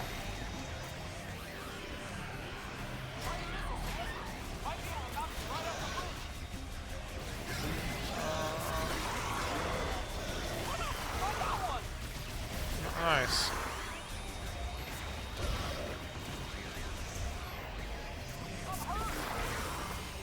Oh, my bad.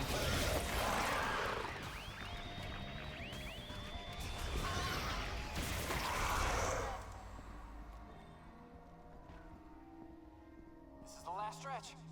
I'm going for it. Cover me.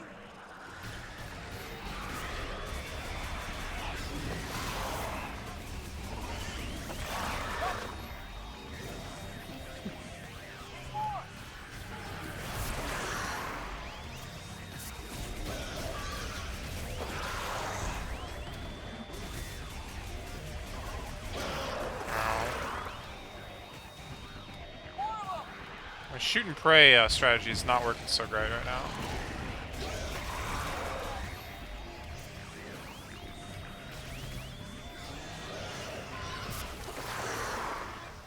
That was a close one. I wasn't sure we were gonna make it. Thank you, Samus. I can see the door, Samus. I'm good. I'm okay. And that's another one-way street. Are you still gonna follow me to my objective, or are you got more to say? Samus, can I ask you something? Don't you ever get scared? He has something different to say.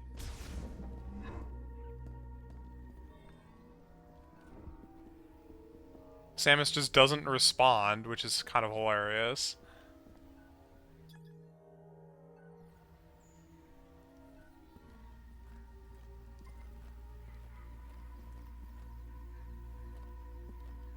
I think we're approaching your destination.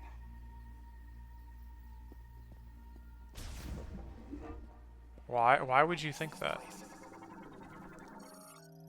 Ancient Lemorne object with a plant motif. It has sockets for 2 motes. Okay. Gate lock structure built into the Lemorne shrine. Traces of psychic energy emanate from its center. Whoops. Psychic lock. That one's sealed up tight, huh? Explosive shock should shatter it. Boom.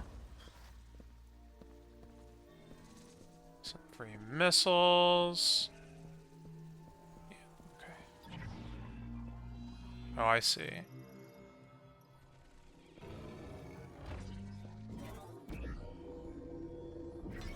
Okay.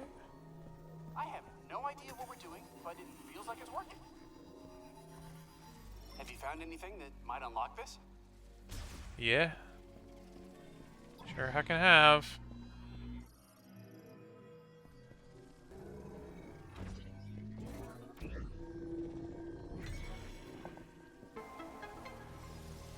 Well, I'll be. It did work. That space jump? Nope. Control beam. Generates a charged psychic beam that can be controlled via telepathy. Time slows to a near standstill while the beam is in flight. The heck does that mean? What is that thing? How does it work? Can I try it? Go for it.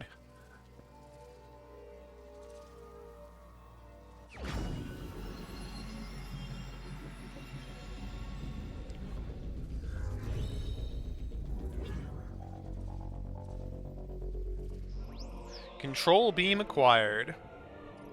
Psychic charge beam shots launched when using the psychic visor can now be controlled. Switch to the psychic visor, press and hold A to charge, then release to launch a maneuverable control beam shot. Use the Joy-Con to steer.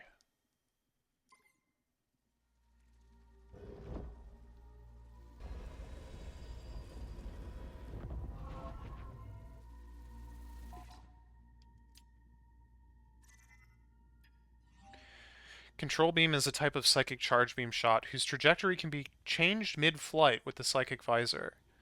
Activation. Switch to the psychic visor, press and hold A to charge the shot, then release to launch a control beam, using the Joy-Con to steer the shot. If there is a lock on target, holding ZL will direct the control beam toward that target. Pressing A will immediately detonate the shot. Because it dramatically slows the perception of time, the control beam is very effective against fast-moving targets.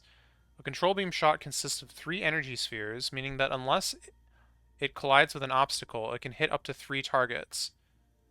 The concentration required by telepathy means rapid-fire shots are not possible, and that the beam's travel distance is limited. Up to 3 control beam shots can be launched before a short recovery period becomes necessary. You found something to pursue, didn't you? If you can direct your beam, you may be able to reach that opening.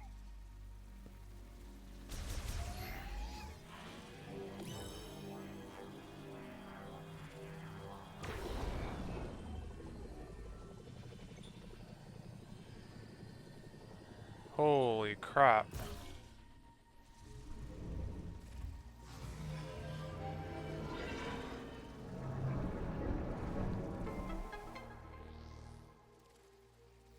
That door just opened all by itself.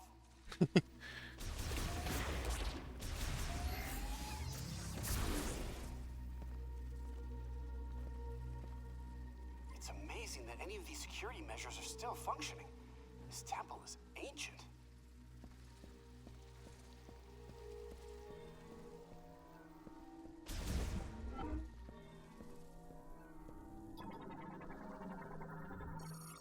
Sacred fountain made from umozonite. The water is sourced from underground ruins, which allows its temperature to remain consistent throughout the year.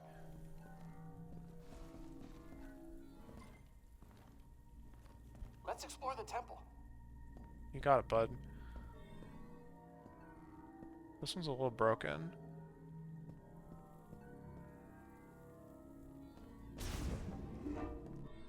No way. A Mark 99 mech? I'd recognize that frame anywhere. Mark 99 mech, this is Samus Aran. Bounty hunter? You know her. She's famous. You look very familiar. Betsy? What are you doing here? I worked on her back at base. I'll take a few scans. Maybe we can come back here and get her. Poor baby. She's torn apart. We can find the missing pieces. I bet we can get her up and running. Running again. Heavyweight class golem mech. Yeah, okay, we scanned this thing before. Except just... Poured my heart and soul into that mech. Poor Betsy. Federation heavy container. Exceptionally durable and ideal for tactical assets such as weapons. Only extremely powerful explosives can destroy them. Such as power bombs? Or missiles?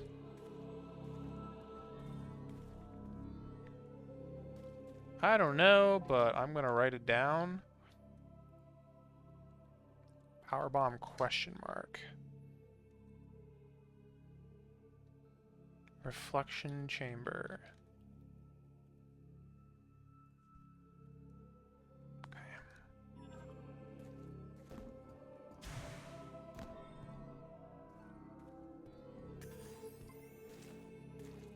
Let's explore the temple. Okay.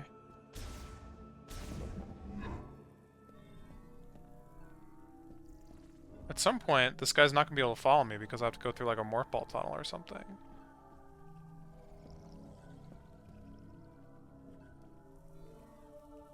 Where is my missile count? Okay, I see.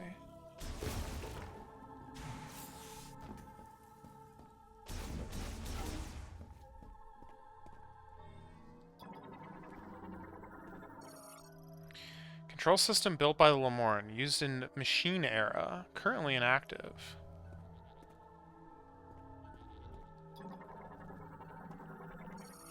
Circular aperture, presumably used for ventilation. No blockages detected on the other side. Look at this place. Door sensor received repairs during the Machine Era. These repairs require power to operate. The door is not receiving any. Currently offline. This planet's tech is a marvel.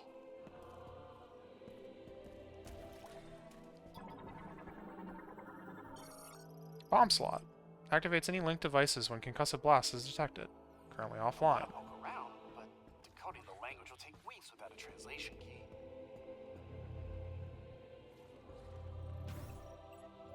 I'm just gonna push buttons and see what happens.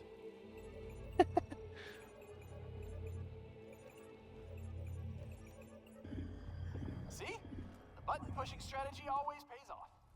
But I do not know what to do next. So, Samus, would you give it a try?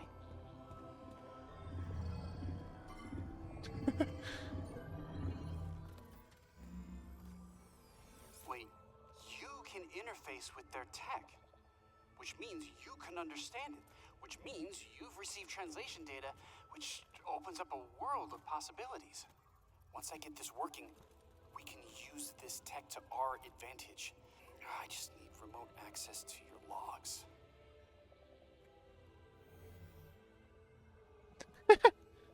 Oh, this data chip. You think it'll work? It's fascinating. Thank you. We'll put this here. Fastest upload speed in the planet, in the universe, in the kingdom. This should do the trick.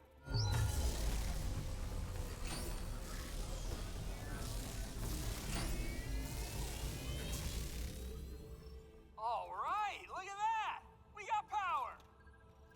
Well, one door is still locked, the other one is malfunctioning. Hey, but it's progress! Okay, all this is gonna take a while to figure out, so I'm gonna stay here if you wanna scout ahead. Samus is like, thank God. Real nerdy in here. Oh God, my control is like lost in hyperspace right now. Extensive database. Ow. I need to like turn this thing all the way around. Oh, that actually worked.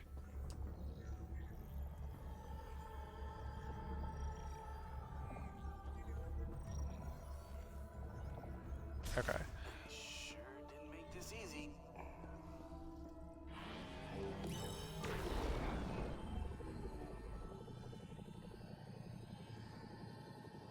Alright, what are we looking for here? Oh, that worked. Not sure what I expected, but...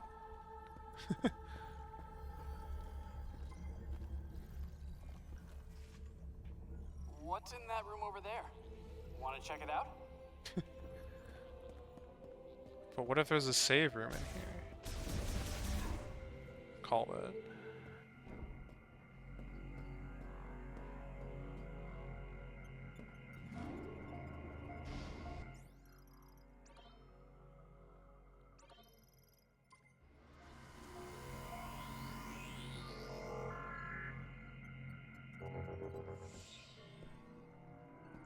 Any special scannables in the save room? Doesn't look like it.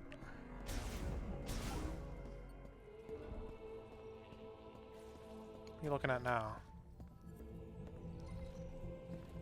I'll stay here and do some research. You go track down your objective. See what I can do. Good luck out there, Samus. Thanks, bud.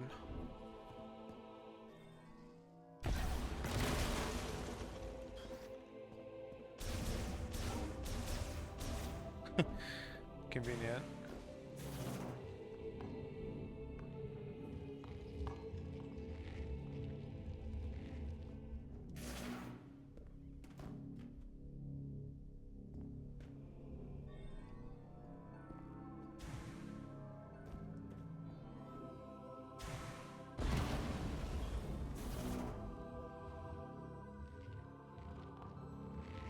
Ah. And I'm likely getting bombs soon, so...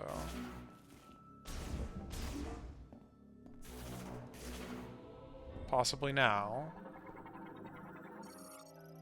Ancient era altar with a plant motif designed to unfold. Analysis implies there's a way to trigger it to open.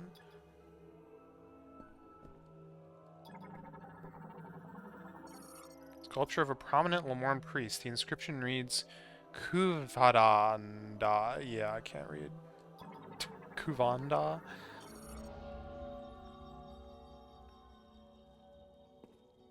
Are you gonna say your name for me? Shadi Haram. Ila. Dinji Te. Asla. Dinji Galan.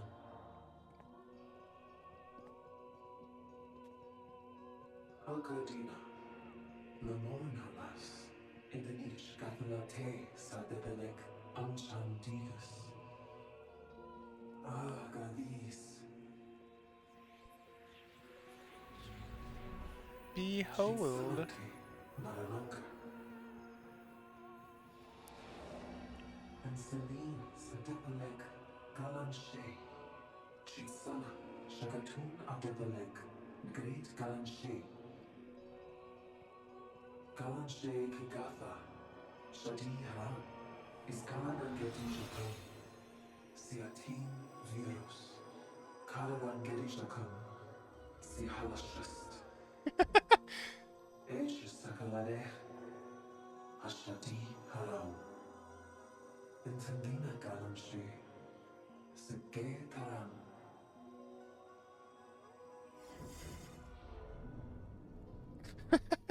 Which is it? Are we collecting the green memory crystals? Are we collecting the 5 temple keys? Are we collecting companions? Like, who even knows anymore? I sure don't.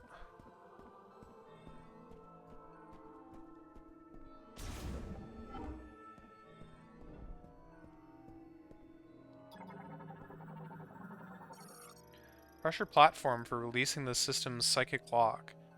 Additional weight will cause it to sink further and reveal targeting objects. Okay. Hemispherical metal lid that can open and close. Psychic energy detected inside. Analysis implies it works in conjunction with the pressure platform. Yeah, that makes sense.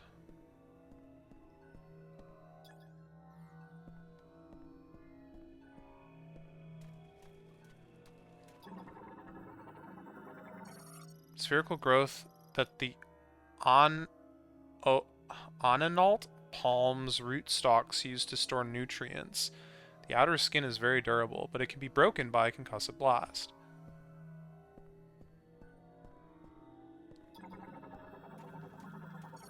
Psychic lock linked to the triple target. Simultaneous exposure of all 3 targets to psychic energy will release the lock.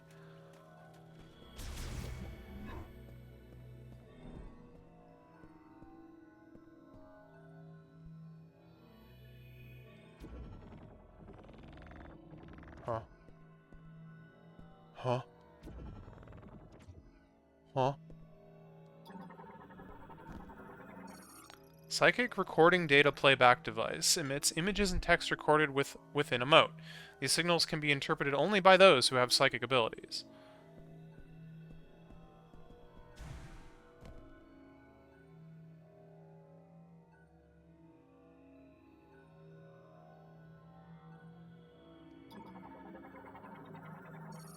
Stone sculpture of a common Lemorne priest. The storage at its feet holds motes for making psychic recordings. But it's not open. Does this, like, open one if I point to it or whatever? Do I just need to spin around? Round and around the secrets of the Lemorne?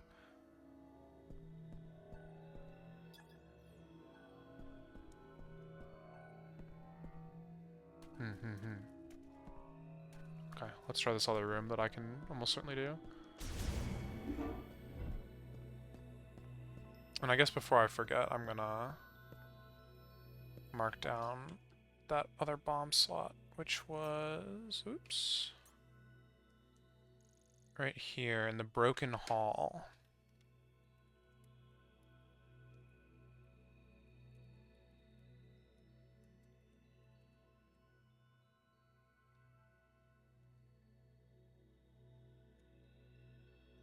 Okay.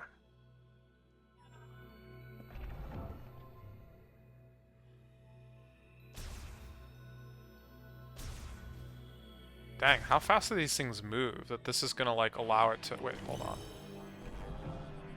How do I, like, cancel this? I guess that's one way to do it. One of the switches for the triple target psychic lock installed on the gate. The response is psychic energy, however the lock cannot be disabled unless all 3 targets are exposed simultaneously.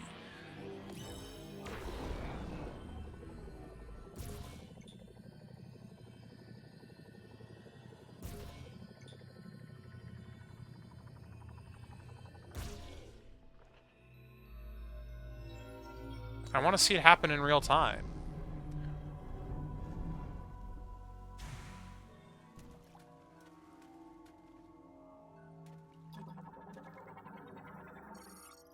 All targets exposed to psychic energy. Lock released. What was this room called? I need to write down a note that I, like, did not do jack here.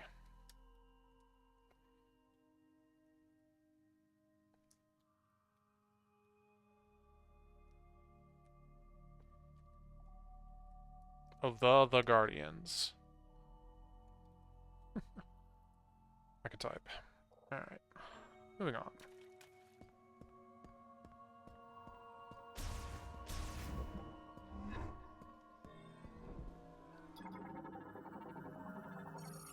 A stone sculpture of a Lemorne priest. It bears an inscription that transliterates to Lekhash and includes a description of the individual. Lekhash, a sculptor who loved solving mathematical equations. He discovered several equations that could be formed into psychic objects, leading to the design of a unique sealing mechanism as well as its keys. Oh, shoot.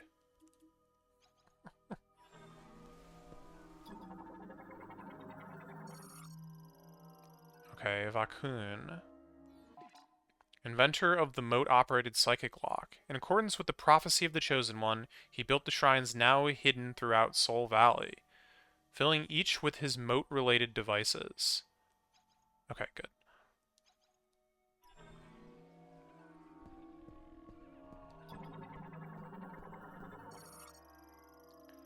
Shay. The only female member of the Lemorne priesthood and the first to understand the structure of space and time. Her insight led to a method of moving across space-time and, in turn, the invention of the teleporter.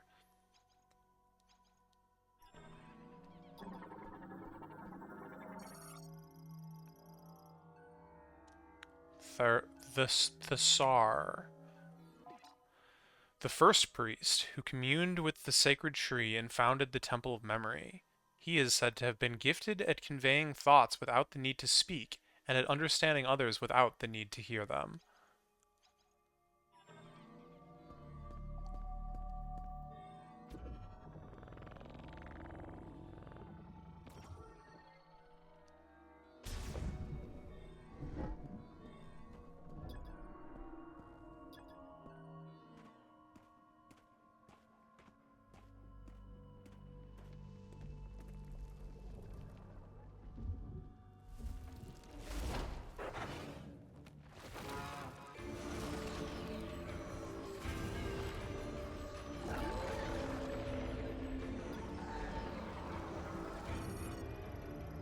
Carvex, giant carnivorous plant possessing consciousness, intelligence, and considerable physical strength.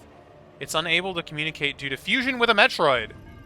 Destroying all tentacle-like vines will cause the protective leaves to briefly drop, exposing a body enveloped in only a thin mucous membrane. Note that the tentacle quickly regenerate. The only way to delay their regeneration is to destroy them all at virtually the same time. Okay, giant carnivorous plant possesses self-awareness and cognitive thought. While it once coexisted and communed with Lemorn priests using telepathic waves, one of the effects of a Metroid fusion is a disruption in its thought pattern, preventing it from communicating. It now sees everyone as enemies and will attack indiscriminately. Its it primarily attacks using its tentacles. These tentacles can be destroyed, but individual tentacles will grow back quickly through rapid cell proliferation and cell transfer from any remaining tentacles. If all of its tentacles are destroyed simultaneously, the regeneration process requires its body to generate considerable heat, forcing it to open its protective calyx to cool down. This will expose the thin mucous membrane that is vulnerable to damage.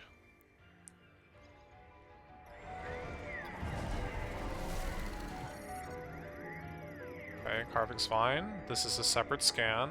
Tentacle-like appendage capable of being both rigid and flexible. Can be temporarily destroyed by damaging the bulging portion along its length. Normally hidden beneath the ground, but it will reveal them if it detects danger. The tentacles have extreme elasticity, making them very flexible. This allows Carvix to attack by swinging them around like long whips. Swollen protuberances on the tentacles indicate the areas that facilitate Carvix's fine control of its limbs. If these are destroyed, the resulting loss of control will rapidly expand and rupture the affected tentacle. Okay.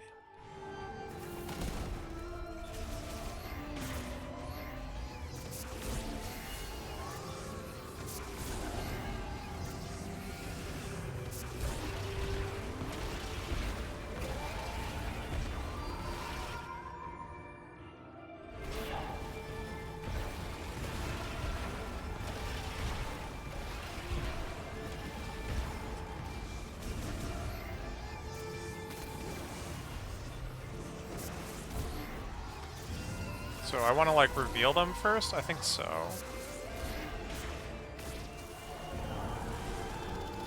What the heck are those?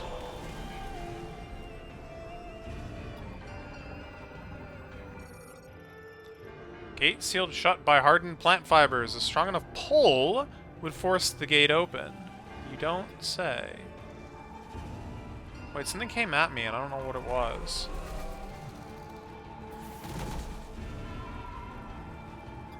There's also this. Palm rootstock blocking a small passageway. The rootstocks can be cleared with a concussive blast. Another bomb slot.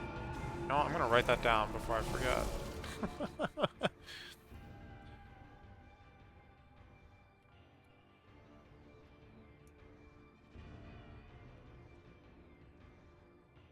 Garden of Remembrance.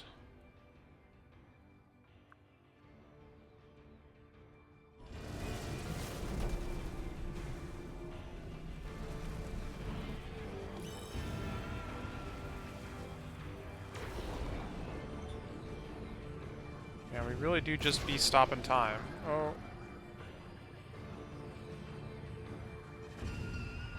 Oh, there can't be more than 3 if I'm understanding how this works correctly. Oh no, no, it's not actually completely stop time.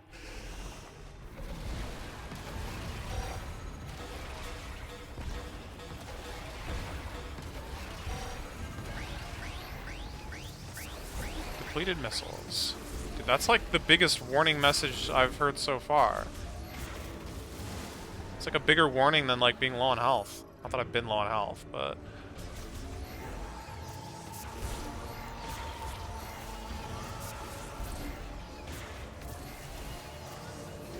Ah.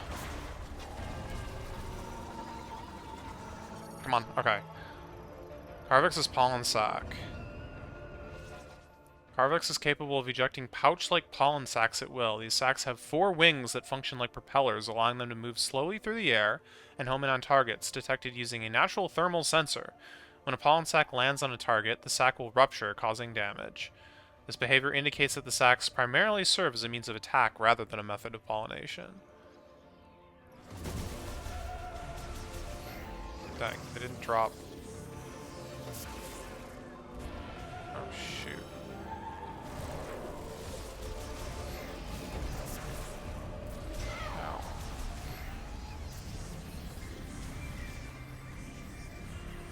Ow. I was hoping for missiles.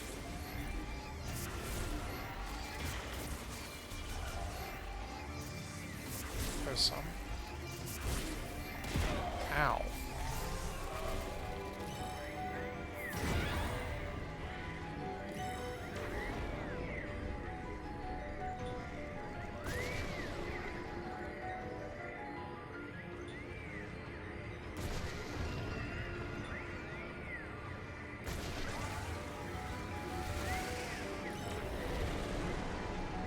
Sure. I don't know if that did any real damage, but...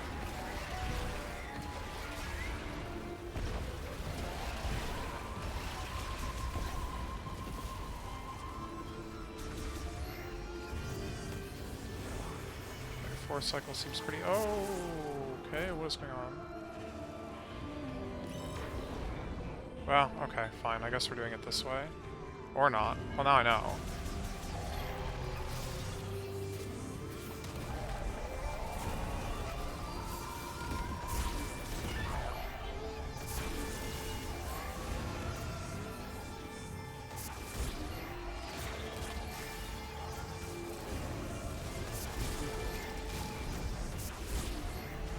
Oh, I see. That prevents me from jumping in some spots. That's the point. I guess.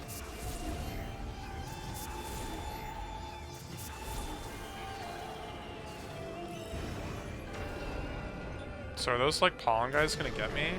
Oh, it also makes it, like, harder to route this around. I see.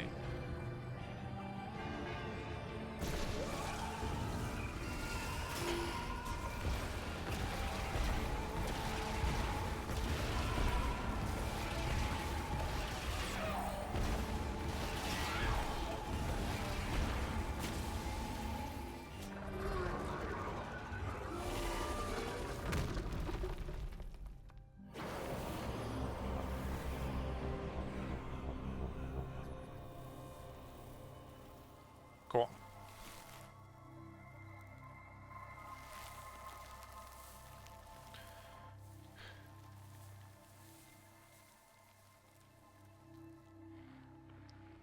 Green crystal?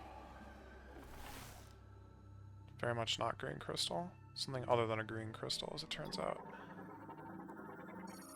Psychic Bomb. Compresses a large amount of psychic energy into a sphere, which then disperses as a concussive blast. Okay, well. That is what we were hoping for. I guess. This door is still closed, though. So that's interesting.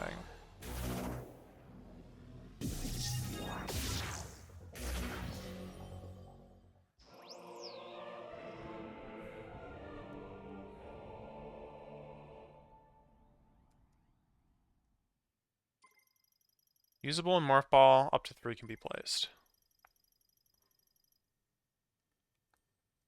Bombs can be given psychic mote properties by pressing and holding A. The heck does that mean?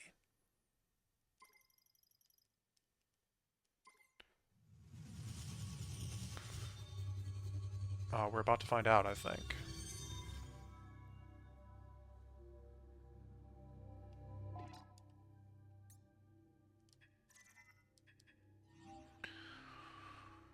Can be placed...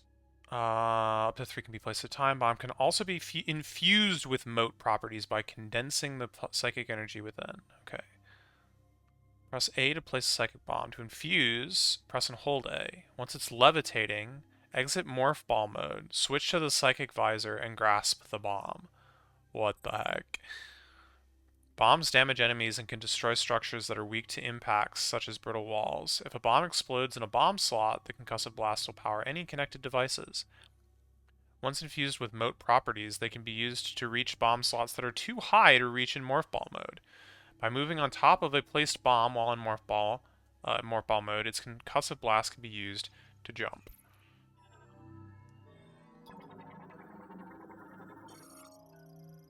Bomb slot for operating the Sacred Shrine. The impact of a psychic bomb detonation inside the slot moves the pedestal. Gazing at the Lemorne statue while on the pedestal then activates the shrine. The Sacred Shrine. Teleports the Chosen One to an alternate dimension that houses a teleporter key, activated by gazing at the statue's forehead.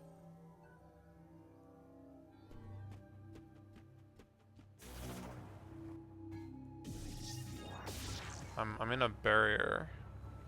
Oh, it's a crying shame.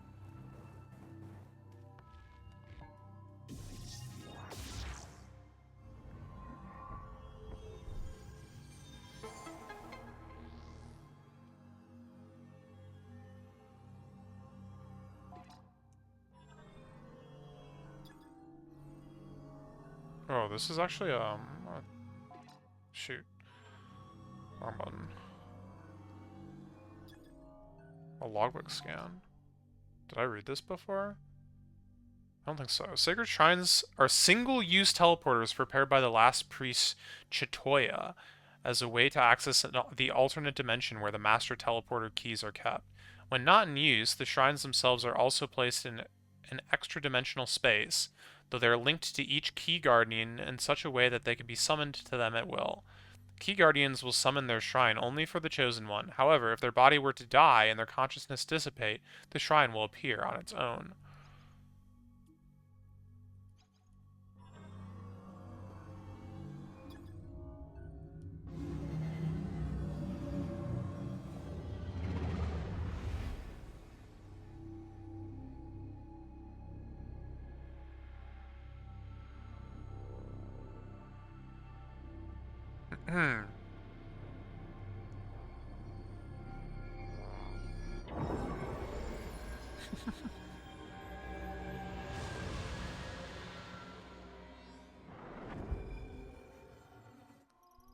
Master Teleporter Key acquired. One of the keys required to activate the Master Teleporter in Chrono Tower. A total of 5 keys must be collected. Open the menu with minus and check the inventory for more information.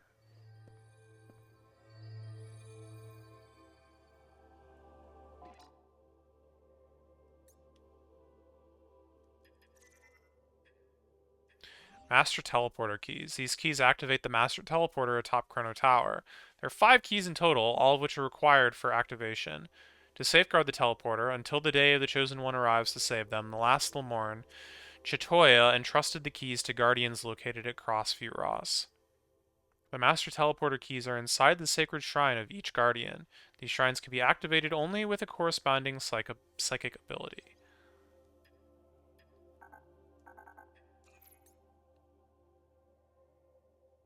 Green energy crystals are listed on this side now. Wait, how do I already have 26% scans? That's crazy. Maybe that was of a subcategory. Samus, do you copy? Booyah! Long-range comms are back online. Oh, did you achieve your objective? There's something I want to talk about. Meet me in base camp? Base camp? Okay, yeah. Sure.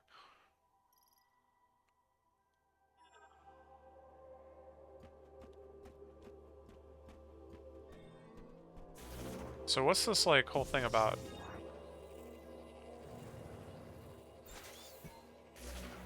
This is like a complicated set of instructions. That was a very unnecessary way to defeat that, but...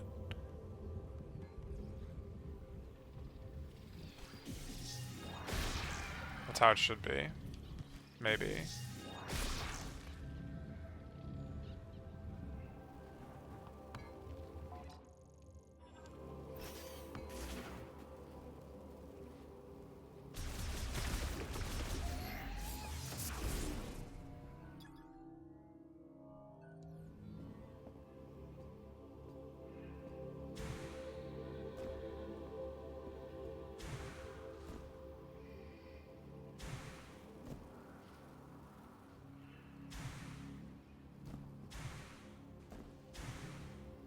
Okay, let's write that down. Jungle path.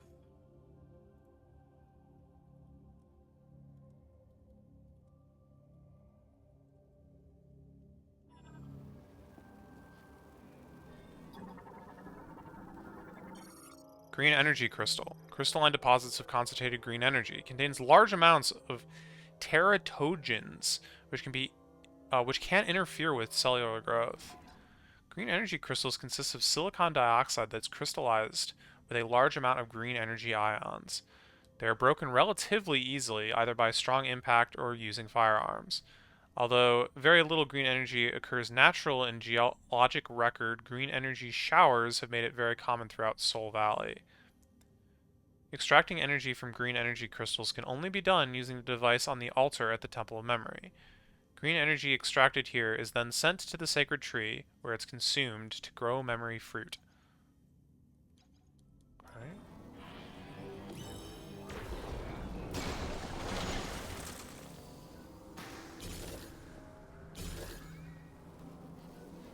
I see, so we just, like, get it. Cool.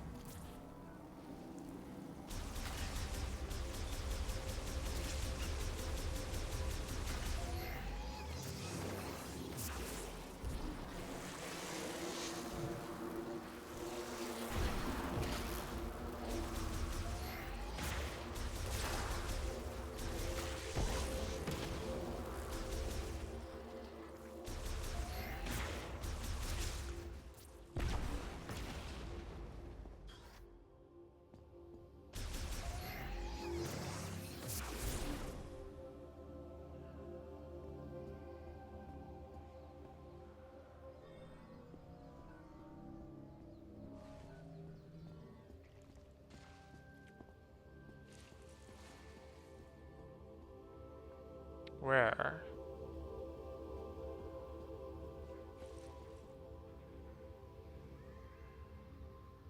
I think I'm just hearing sounds from the abyss.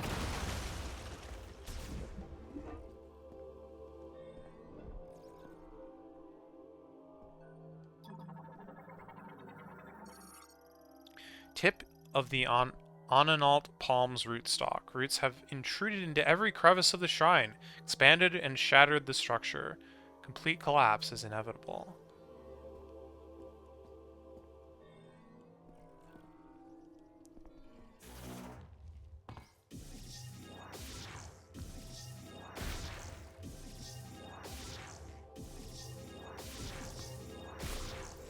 Ah, my spring ball got returned to me as well. They didn't say it, but it did.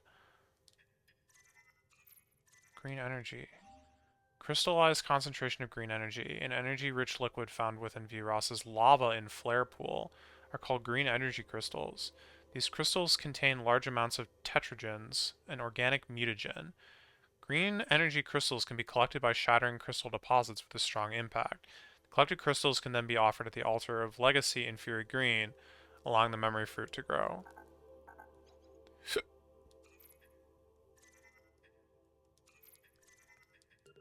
Oh yeah, spring ball.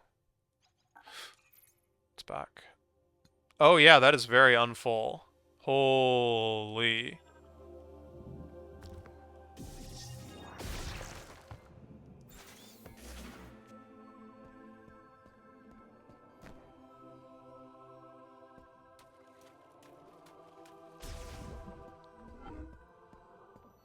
What is the name of this place? Ceremonial chamber. That doesn't really tell me much.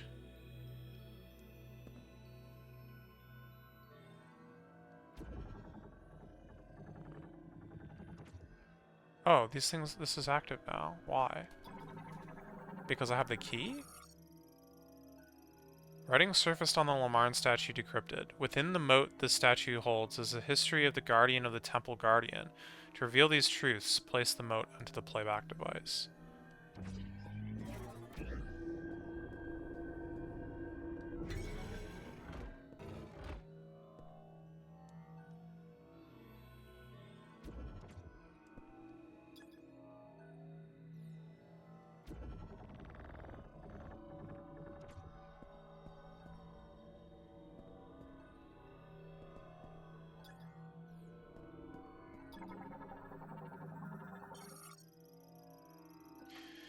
In the distant past, a mass of burning rock fell down from the sky into the jungles of Euros. Once this rock, whoops, crap, which was itself poisonous, had cooled and hardened, a small carnivorous plant took in the poison it carried. The plant did not succumb to the poison. It thrived, growing to rule over the jungle. In time, the priest Thesar became the first the plant could convey its thoughts to and named it Carvex. Later, at their urging, Carvex eventually relocated the garden within the Lemorn Temple of Memory. There it ruled as it did in the jungles, and it came to be praised over Lemorn funerals. Or came to preside over Lemorn funerals. Oh, and this takes us back to Carvex. That's interesting. I wonder if it gives you these other logs as well.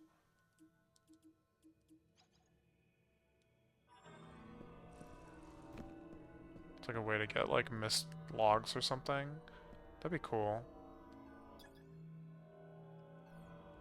So I guess maybe these other ones will open up as I get keys or defeat bosses or whatever.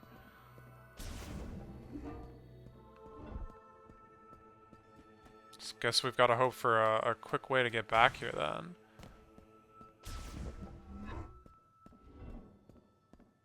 Deposit the green energy. I got like none.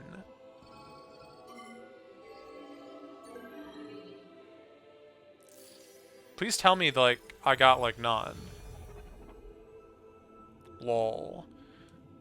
That's what I need to hear. Like lol, this is garbage. Apparently it was less than garbage.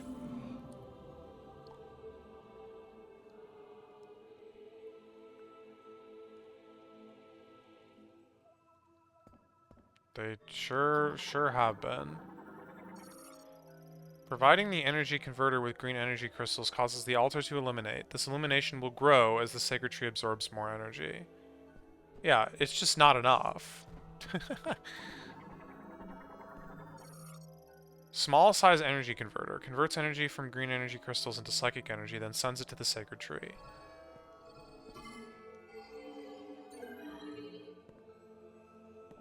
Cool.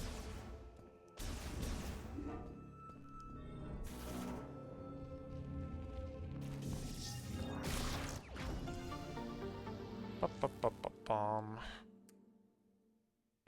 Okay, mark that one off the list.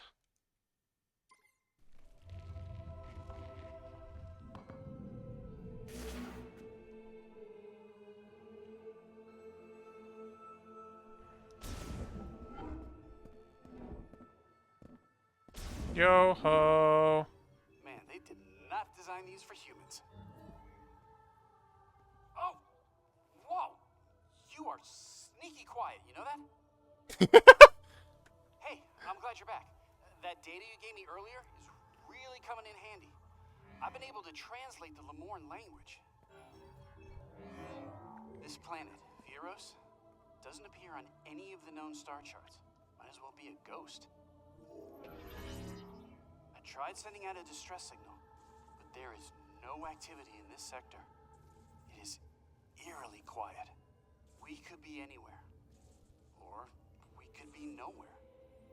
According to these maps, we shouldn't even be here. From what I gather, the only way off this planet is to retrieve 5 teleport keys. Now, I'll do some digging to see if there's any way I can support you. Now that our comms are working, we should be able to share data. I can provide you with intel from here. What do you say? Teammates? Nod. Excellent. Hey, stay safe out there, Samus. I'll be here if you need me.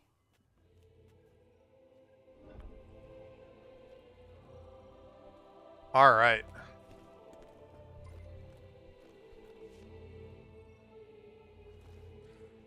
One of these doors is still locked. Have you found anything that'll open it? Sure have.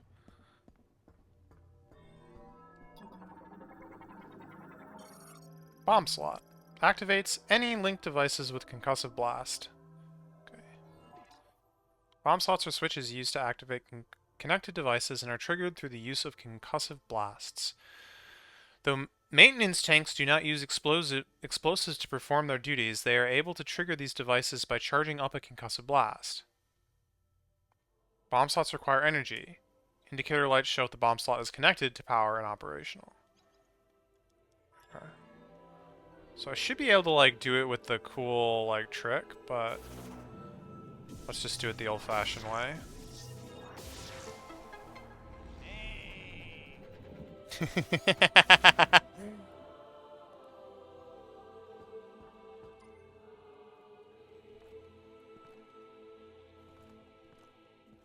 luck finding the next key. Their locations are marked on your map. Alright. Okay. It is past that time, and I am back to the save point, so let us save.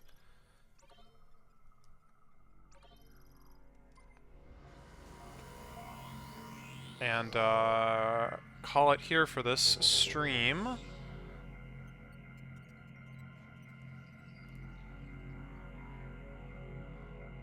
I have made progress, I think. So yeah, thanks for watching. Have a good one. I will see you guys possibly in a few minutes. Peace.